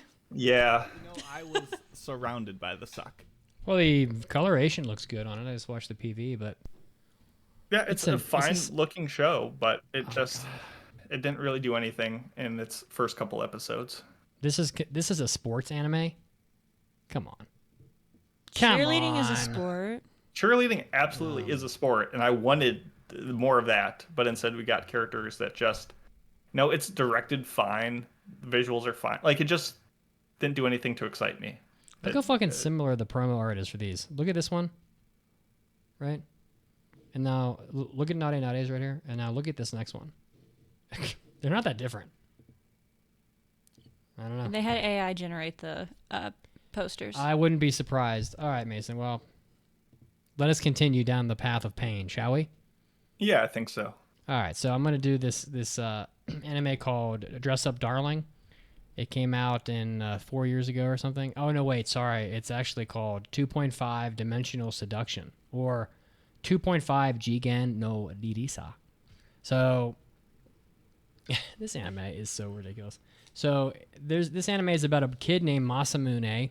I guess his name's Okamura. Masamune is way too cool of a name for this kid. It is. That's a sword. Yeah, and this kid's a Trying to get revenge. weird piece of. I don't know. Human. He's weird. I don't know. So Okamura, we'll call him because he ain't no Masamune. That's for sure. Is this kid that is I guess the only member of the manga club at his high school, which is not that likely because let's be honest, manga's pretty popular. And he hates 3D girls. So like his mom died or something when he was young, and every girl he's ever liked rejected him, and so he hates all women. Rah! I hate them all. I only like 2D girls, so I bought the most expensive figure I could so I could do a figure bukkake and put it on Pornhub. That's what this anime is like. He's literally got a wall of figures where when you get your hand close to them, the clothing pops off of them. That's what literally, it's like he's the biggest figure bukkake star on Roy's penises. Why didn't they call this anime that then? They should That have. would have been I funnier. could have gone with that. Yeah. But instead, they did Dress Up Darling. So this girl shows up. Her name's Didisa. Her name's in the title. And she is just like him, basically. So it starts off with like this guy swearing that he'll never be interested in 3D girls, 3D girls, because he only likes anime girls and figures and shit. And then like not even 5 minutes later does this girl walk in to his club room, and she's like, "Oh, you like this? What the fuck was the name of the Lilial, isn't it? A 2D manga character known as Lilial." So this girl comes in and she's like, "Oh, I like Lilial too. I love her." And she like goes up to the figures, and he's thinking, "Oh, this is where the girl like freaks out. Look at her, she's gonna freak out." And she like puts her hand close to it, and all the clothing flies off. And she's like, instead she says something along the lines of, "This would be really a lot better if the panties were pink and not white," or something like that. He just freaks out. He's like, "Oh my god," and then he realizes that she likes Lilial, and then she's like, "I really don't want to ask this because it's going to be really embarrassing and you're not going to like it." And he says, "Okay, well, it's okay. You tell me anyway." And so she goes, "I really love cosplay and I do cosplay. Oh, and I happen to have a cosplay of Lilial in my backpack because even though I didn't know that you liked it 5 seconds ago and there's 300 million manga in the world, we just happen to coincidentally have a cosplay of the character that you like and are obsessed with in my backpack." So she puts which is just ridiculous. She puts the costume on, and he says, "Well, even if she puts this costume on, I guarantee 100%," and he says that, "I will never be interested in this girl because she's 3D. She puts it on, and literally 8 seconds later, he's like orgasming in his pants, and he can't even like look at her. He's so blown away and just awestruck. And then she like takes all her clothing off and shows her his panties, which is like super weird. I don't know. It's something that Marin would do because Marin's like, "Hi, look at my bikini." And then what does she do? She says, "I really need a photographer." And then I thought to myself, I said, didn't Marin ask Gojo to be a photographer? And then I thought, and I said to myself, yeah, I think he did do that. So this is basically just a more ecchi version of Dress Up Darling, except the girl is not even remotely as good looking as Marin was, and doesn't have like the 33 earrings and all this other shit that people love Marin for. So I don't know. It's pretty weird. Like this anime doesn't necessarily seem any better or worse than Dress Up Darling, in my opinion. Like, I'm not really sure why people love Dress Up Darling so much. I still have no idea, but no one's talking about this, and everybody will be talking about that when the sequel comes out. So, but this anime is just not good. It's just stupid, and really, it's also 24 episodes, and there's no fucking way I'm gonna watch these two struggle to form a relationship for 24 episodes while she drags him to like love hotels and shows him her panties 400 times and all this. It's just goofy. So yeah, you shall not pass. Yeah, we can do that. Shall not pass! Thank you for failing that. Any shit talking you'd like to do since you're so good at it? No, I'm just happy that you failed it because we watched part of it on the way over to the King Supers, and I was like, this is just Dress Up Darling, but not as good.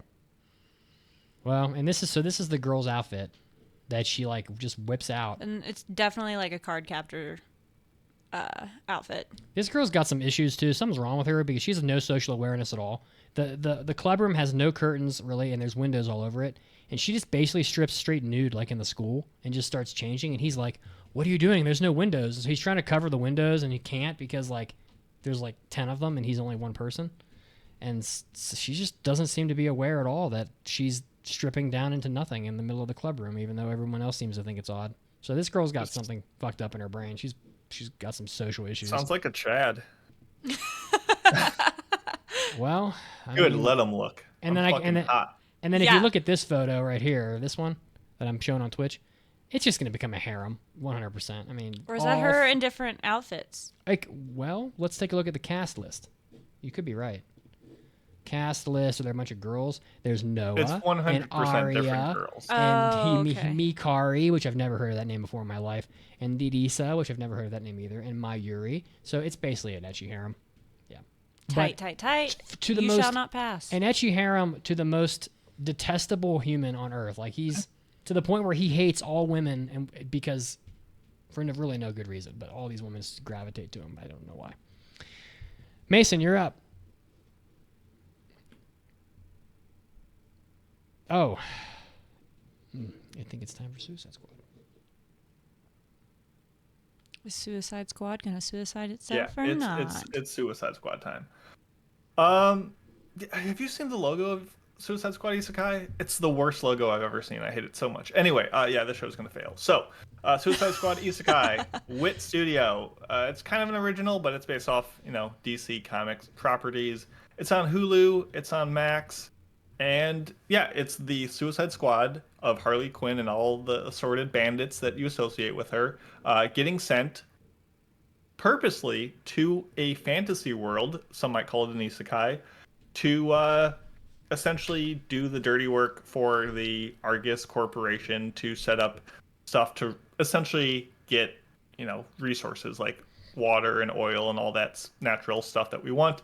And they're out there to dispose of any people getting in the way. So it's not good. So it's such a meta show where characters are constantly winking at each other and being like, we're in another world. It's called an isekai. Or a character gets introduced and he'll be like, okay, no one talk over me. This is my big introduction. And later on in the series, I'll have a big character defining moment. Wink, wink, nudge, nudge. And so there's like that whole aspect of trying to be self-aware that I don't think it plays off that well. The choreography, like the actual fight combat, is quite good. The way they use their powers is pretty engaging, and Wit Studios kind of knows how to put a scene together. But for the most part, it's for fans of Suicide Squad in their comic form, in their movie form, and just want to see them in a anime setting. Like that's really the entire appeal of the show, and it's not got a lot more going to it. I only watched a couple episodes. It's almost complete by now because they kind of front loaded the first 3. So maybe there's more stuff that happens, but really it was off to such a poor start that I didn't have the heart to continue it. It's just so underwhelming it just feels kind of predictable. The voice acting is a mixed bag. Some voices are all right, some are kind of not great. Both in the anime, both in the American and Japanese. I tried both, and they were both pretty lukewarm. It's just, as one character says, shit. It's all bullshit. This show is bullshit. Detective Comics, my ass. This is ridiculous. It's not good. It looks awful. Good. Look at this freeze frame I have on the Twitch. Yeah, it looks bad. Her eyeballs are like off kilter. Like one of them's like at least 2 inches higher than the other in this shot. Like what the? I mean, to be fair, that is just kind of Harley. Yeah, but like Mason, she's physically deformed. I don't know how anybody could have high hopes for the Suicide Squad anime when the fucking movie was so bad. Both of them are bad. God damn. I seem to recall a little bit ago on this podcast where I said there is no fucking way this Suicide Squad movie or anime would be good because they've never had a good anything that's superhero. Like, let's see, Wolverine was bad. The X-Men anime was bad. I feel like there's been a few others that were bad that we've covered years ago. And then someone said, I can't remember who it was. Honestly, I really can't. Someone was like, oh, Mitch, no way. Like, you're going to be wrong. I'm like, no, there's no fucking way I'm wrong. And here we are. I was right. What do you know? I mean, at least there was that, like, really bad CG Samurai Batman one. But at least that fucking committed to just being absurd with it and leaning in. This was just, they picked up the characters from DC and dropped them into this fantasy world. And it's just like, oh, now they're fighting orcs and magic men instead of street criminals, and it really just, it doesn't feel like a different experience than what we got. It's pretty lackluster. Somebody typed in Suicide Squad and then fantasy, and then this is what it is. You won't be able to do that on Twitch because they'll definitely block the word. Yeah. Twitch is the prudest. Unalive Squad. It is the prudest moderator I've ever seen on Twitch. It is unbelievable. It blocks words that I never would even think in my wildest dreams would be offensive, but they still block it. All right, so that's a fail. Yeah, it's pretty weak. How about no? There you go. How about no, Dr. Evil? Thank you. All right, next I'm going to do an anime called Atri, My Dear Moments. Look this up here. Atri, I'm just looking at the visuals here.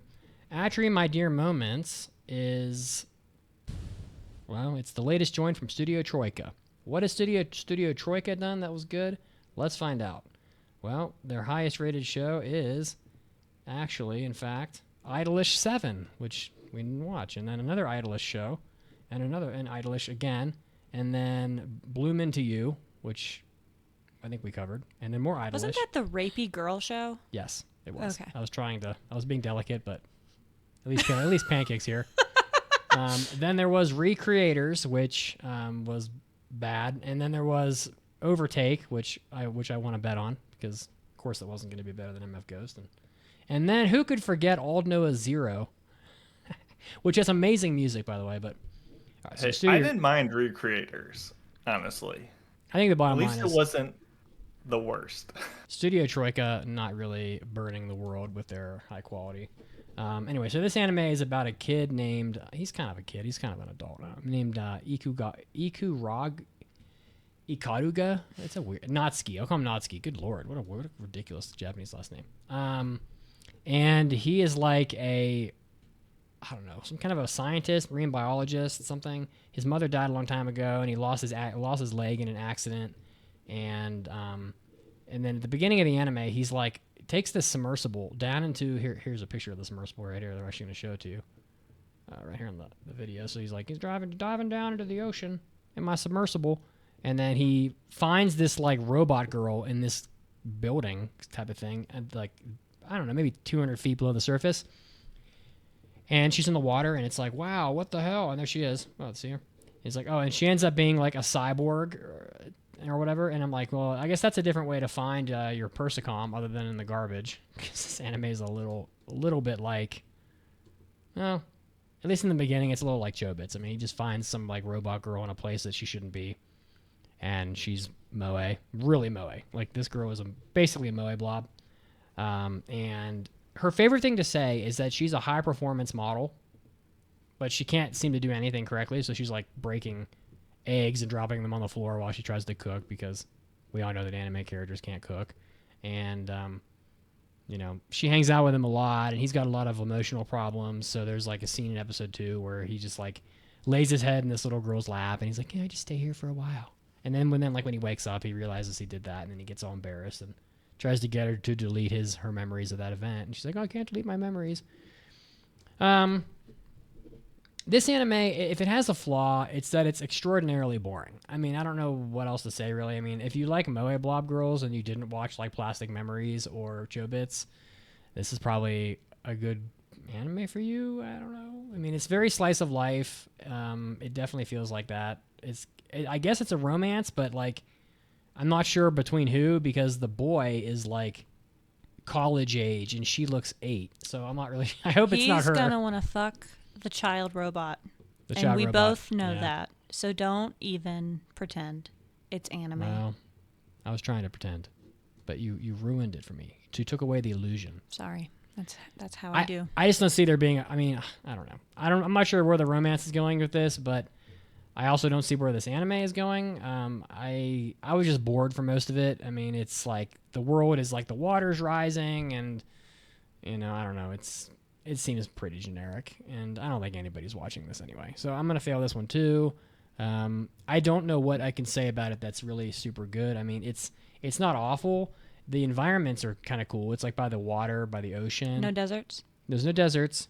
The little girl, I think it looks decent, but it just seems unbelievably like just slow and boring. So I'm really not too interested.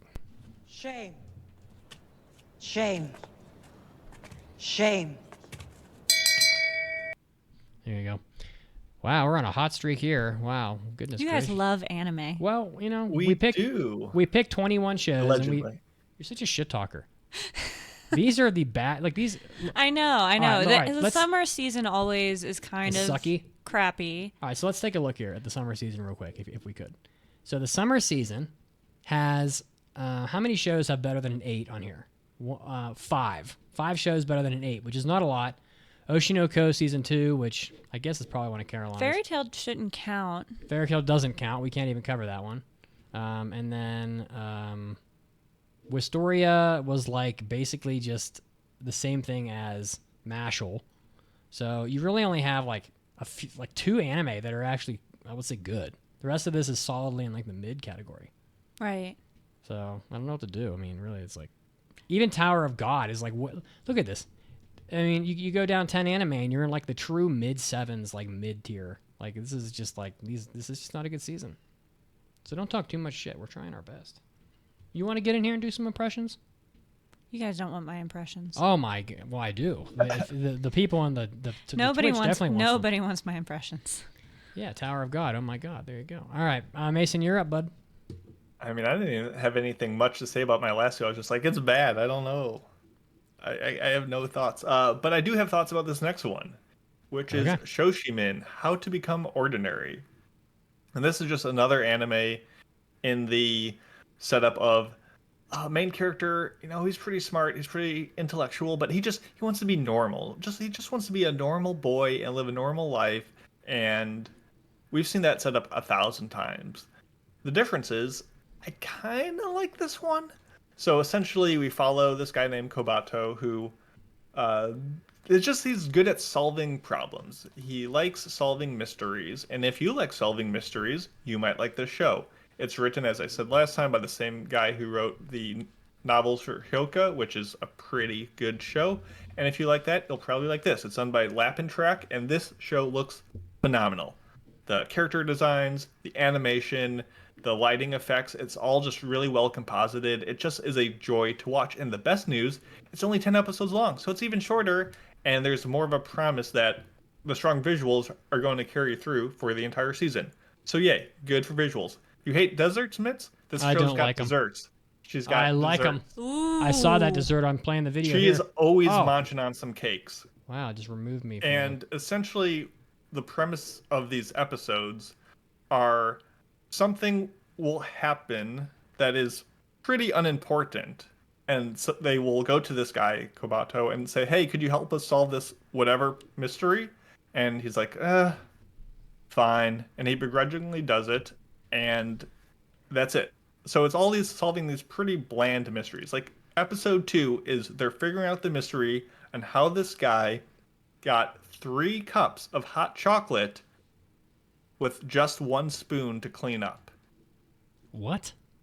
And say what now? It's a very there's more that goes into it, but it's a very not unessential, but there's no stakes. It's just a mystery for the sake of a mystery, and it's up to you if that kind of thing interests you. I thought it was really fascinating. I liked it, and I thought the second episode was probably my favorite of the 3 I watched. Now, there definitely seems to be some build up towards the underlying current of why this guy wants to be normal, if he had a trauma, if something happened to him. He's an There's alien. a subplot with this girl's whose bike was stolen, and it keeps on showing up at all these crime scenes, so they're kind of accusing her, and so they're trying to figure out this recurring longer term plot. So there's more going on to it, but definitely it's a slow burn for the first couple episodes.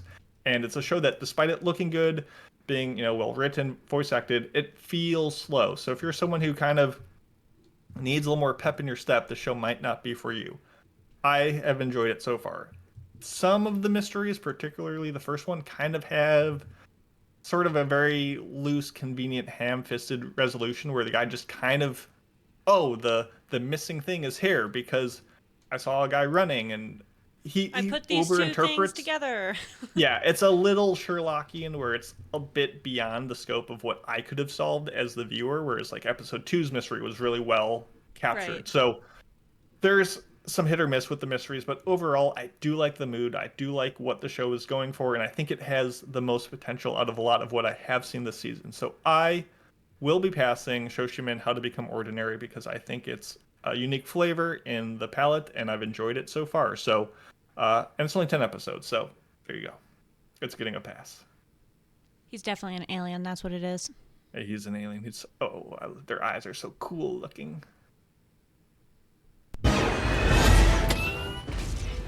Yes. Now this is gonna be a good story. There you go, Mason. I think so. But if you're not feeling that for 2 episodes, we'll let you know if it's worth it. Mitz is gonna not like the show. He's not gonna like it. I might like it, but he's not. Well, what I was going to ask was, how can it be slow when it's only 10 episodes? I mean, geez, like you don't really have, it's a lot of time. talking about mysteries. Okay.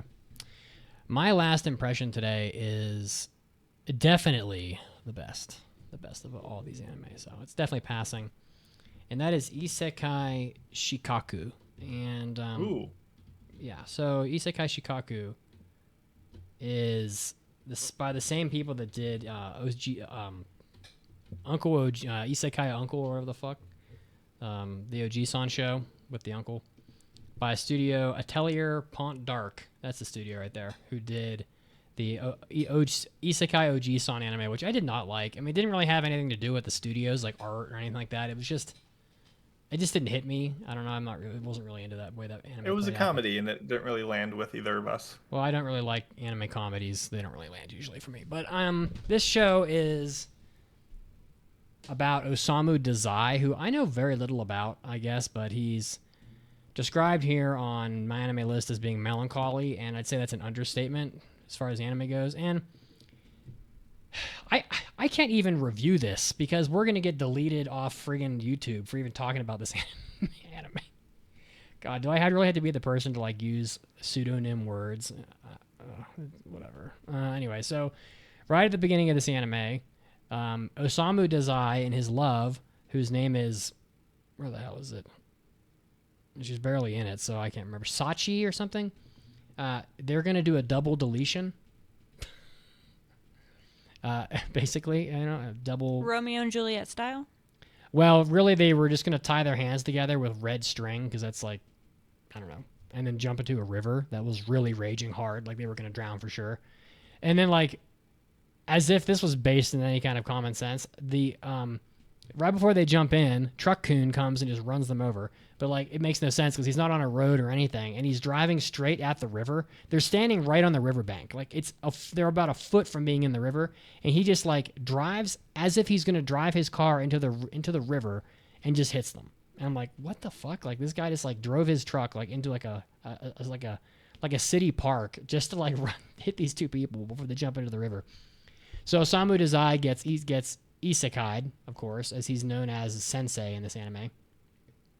And I don't fucking know. Like immediately he gets isekai'd and he wakes up and there's a big-titted elf goddess named Annette who immediately falls in love with him for some reason. The first thing he does when he lands is try to delete himself again by taking an entire bottle of pills. And then he does die, and then she revives him and says, "Oh, you can't die like that. I can't. I don't know. You're the hero or something."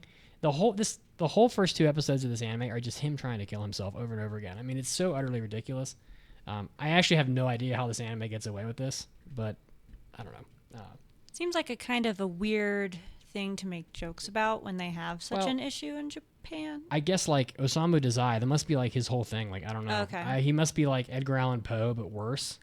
So a lot of his books revolve around suicide, and he was involved in a lot of attempted suicides. Oh, Mason said it.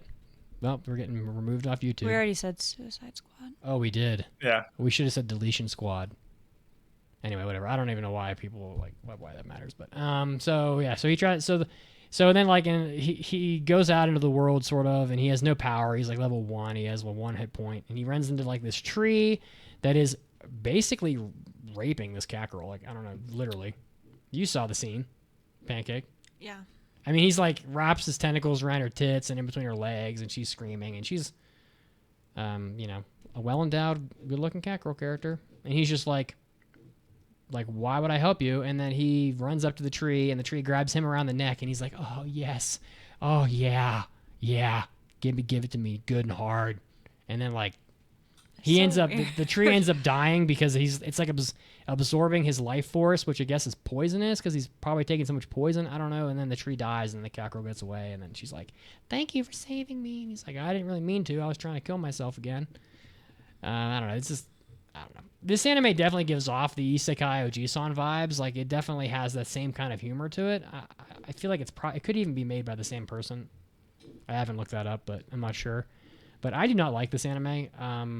I just don't like this character. It's like, why would I want to watch a character that is so miserable for a whole season? Like, he's just terrible to deal with. It reminds me of Sayonara Zetsubo Sensei, where it's just like the main character is just so miserable. Except that anime is like super obnoxious and high energy, and this anime is not.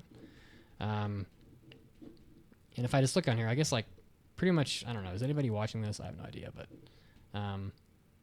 yeah. Other than the cat girl, which is I give a thumbs up to, this anime is this a bunny girl too? Is it a bunny girl? No, it's a dragon girl. Yeah, so he'll find a dragon girl later, and then he'll probably run in front of... Bunny girl, cat girl, dragon girl? Is this just that Arifureta show? Yeah, I guess, except the main character Same lineup. Yeah. He's probably going to run in front of the dragon and go, barbecue me with your fire breath, Dracarys. She's like, no, but you're too sexy. Don't die. She's like, Dracarys. And he'll get turned into ash, and then the god will come in and go, oh, you can't kill yourself, and then it'll revive him again, and it's just going to keep happening over and over again. So I'm going to fail this one. Yeah, I don't know why. It's just like, I don't really find it funny. It seems super odd to just like make gags about trying to kill yourself. Like, he doesn't hit right. Like, I'm not epically offended, but like, I wonder why nobody else is. But I guess we'll fail this one as well. So. No, God! And Japan does have a suicide problem. No, God, please, Big time. no, no, no, no! So that's my last impression today. That leaves me with 2 more shows. Okay, I've got the plus-sized elf show, which I haven't watched any of yet. And I've got Rising Impact, which is like the creepiest little boy golf anime, which is on Netflix, I think. So we'll see. I'll get to this next week. Mason, you have one more. I do. I have one more show, and I have no more fails. But hear me out, because this is still better than Isekai Suicide Squad, or Isekai Deletion Squad, whatever you want to call it, and Narenare Cheer for you. And that is Days with My Stepsister. And if the god of anime held a gun to your head and said, you need to watch a stepsister show with someone else, your parents, your significant other, pick a stepsister show that you have to do. This is probably the one to watch, because this, you know, we all hear stepsister and we chuckle to ourselves because we know the gimmick, we know the gag, we know what anime does with these shows. But this is definitely the most mature and well-realized one out of any I've seen so far.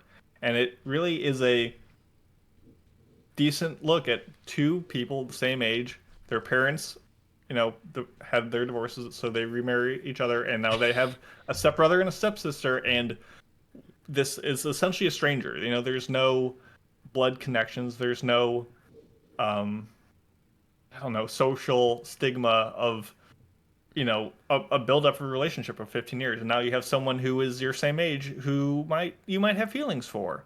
And it approaches that in about as tasteful of a manner as you could go about in anime. So I do have to applaud the general commitment to being grounded. And it really showcases in a very sort of indie film sort of way. There's a lot of dead space in this show. And not just in the backgrounds, which are pretty scantily animated and decorated, though they put all their anime budget into their eyeballs. They're a little overdone. But anyway, it's a very reserved show where there's just a lot of time for the characters to breathe. All the ending credit sequences have like the scenes that keep on playing underneath them, so you feel like you're getting bonus content, which is awesome. I love that. Like overall, this show is not bad. It it makes you understand where their feelings come from, why they feel the way they do. They move pretty quickly. If you want, the romance shows, they don't even hold hands until the very end, and you're lucky if you get a kiss. Like this show is moving. And of course, they're step siblings. Of course, you're actually getting plot development. Yeah, so there's, the dialogue writing is pretty restrained. Like, it's not one of those shows where he walks in on his sister who's undressing and he gets a nosebleed and goes out of the room screaming. Like, everyone has, a good head on their shoulders and are able to talk things out and set up boundaries and set up things. So it's a well-done romance show. And I think there's value to it in an era of things being very samey. So Days with My Stepsister is a good stepsister show and a solid romance and has some compelling characters going on. We need to make a shot. clip of that. Yeah, but it's I never also thought just I'd hear not that. good. It's a good stepsister show, everybody. It is. It is probably one of the better ones to come about. Now, it's still not good. It still has its flaws, and it's still just at the end of the day, an anime romance, which it usually doesn't do well on the best of days. So this isn't one of them, and it definitely leans into the fetish in a way that isn't so creepy and concerning. So, yeah, give it a shot if you have a gun to your head and you need to watch a stepsister show, or you just want one that has a better flavor. But must watch it. It's just fine at the end of the day, like fetishes aside, and I could recommend it to some people in a certain light, but I'm not gonna pass this show. I think it's hilarious how the main girl character is so hot, like, and they put so much work into her. Like, she's got a little hair thing. Her eyes have like 400 layers in Photoshop. Yes. Her neck But like is the background walls have nothing. Her neck and collarbone are so just elegantly drawn. And she's got like her off the shoulder shirt, necklace, all this. She's got like 5 earrings, blonde, mega hot. And then the boy is just this bland gray t-shirt, black hair, nothing. And I'm thinking to myself, oh, well, it's a self-insert show. Like, obviously it's like, the male character must be bland because somewhere in Japan there's a mother and a father got divorced and remarried, and someone has a hot stepsister that they need to like beat off to in the bathroom. Well, what do you think's happening here? Honestly, do you think it was an accident that they happen to be step siblings? Pancake, as you put your head in your hands, do you think it's an accident? No, I mean, most shows are a black-haired protag at this point. That's not what I'm asking. Do you think it's an accident that they are step siblings? I mean, they went out of their way to put that plot point in. Yeah, I mean, that's the story. No, that's I know, how they but meet. I know, but there's a reason. It's cute, but like it's a fetish. After your dad gets married to your do you have any idea stepmom. How many hentai Mason and I have reviewed where this is the exact plot line? Didn't we watch one we recently did. together? We did. All three of us? Yep, we did. And I watched the second episode too because I reviewed it. But listen, and nothing happened. It was just sex in the second episode. But this is literally the plot of about 40 hentai. Well, what are you looking at me like that for? I don't know. And now it's the plot of an anime. Hey, at least it's a romance anime where they're going to do stuff. No, they won't. Okay. We'll see. Well, I don't know. Maybe they will. Someone on the Twitch said that she sleep. Mason, did she or did she not crawl into bed with him naked? I mean, she wasn't completely naked, but she definitely undressed. No, that's not. I mean, is she naked or not, Mason? Come on. Is she scantily clad or no? Answer the question. These are the questions that people need the answers to. Is she naked or not? She's not completely naked. I don't know what to tell you. Boo. She got them panties in that bra. Was it long t-shirt action? Long t-shirt pussy, best pussy. No t-shirt was on. Look at this outfit. See? Look at this girl. She's got like 14 like these long dangly earrings, and it's like, oh no, I can't just wear any shirt. It must be a fishnet see-through. That's not fishnet. That's mesh. Come on. It's fishnet. It's not fishnet. If the fishnet was tightly woven. No. There are different types of fabrics. It's another form of a see-through article of clothing meant to be sexual. That's her mom, to be honest. So. Well, you may as well listen. Your parents are going to get divorced after you bang the stepdaughter, so you may as well take the mom while you're at it. Come on, Stifler, get with it. Alrighty. So that was our second round of impressions. We have passed Dead Dead Demons, Day to Day to Day, Destruction, Sakuna of Rice and Ruin, and Shoshimin, How to Become Ordinary. There are still 3 passes left. That will be next week. And then you, the listeners, can vote for whatever show you want us to review, and we might review it. No promises. We'll find something. We always do. Although we do owe some retro reviews, so we'll have to see. Yeah, we'll see.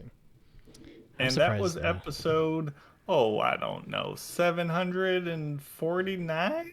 You know, 38. Funny? No, 39. 39. It's got to be 739. You know what's funny is that I've been playing these like trailers and shit off of like YouTube this whole time, and we haven't been removed off of Twitch yet, to my knowledge. So now I know that we can do that. We'll just keep doing it. Tight. It's like, YouTube, are you really going to ban us for showing a clip that's already on your website? Like, it's the stupidest thing on the earth. Oh, my God. Yeah. I might watch the Stepsister anime. You want to watch with me, Pancake? Sure. We'll do weekly reviews. Honestly, not bad, I'm telling you. 739 of the Anime Addicts Anonymous podcast. Thank you so much for listening. Thank you so much for heading on over to our Discord and leaving reviews and telling your friends and doing all that stuff that helps us grow. We love you. We really appreciate you. Long time. And, real long time. Thank you, Pancake Big Ups, for joining us, derailing us, probably at least 20 times. That was pretty good. At least. Thank you for having me. It was a great time. You guys are great. Love your faces. See you next time. Bye. Time to Google July 2014 hentai to traumatize Pancake in our hentai episode. 2024, bro.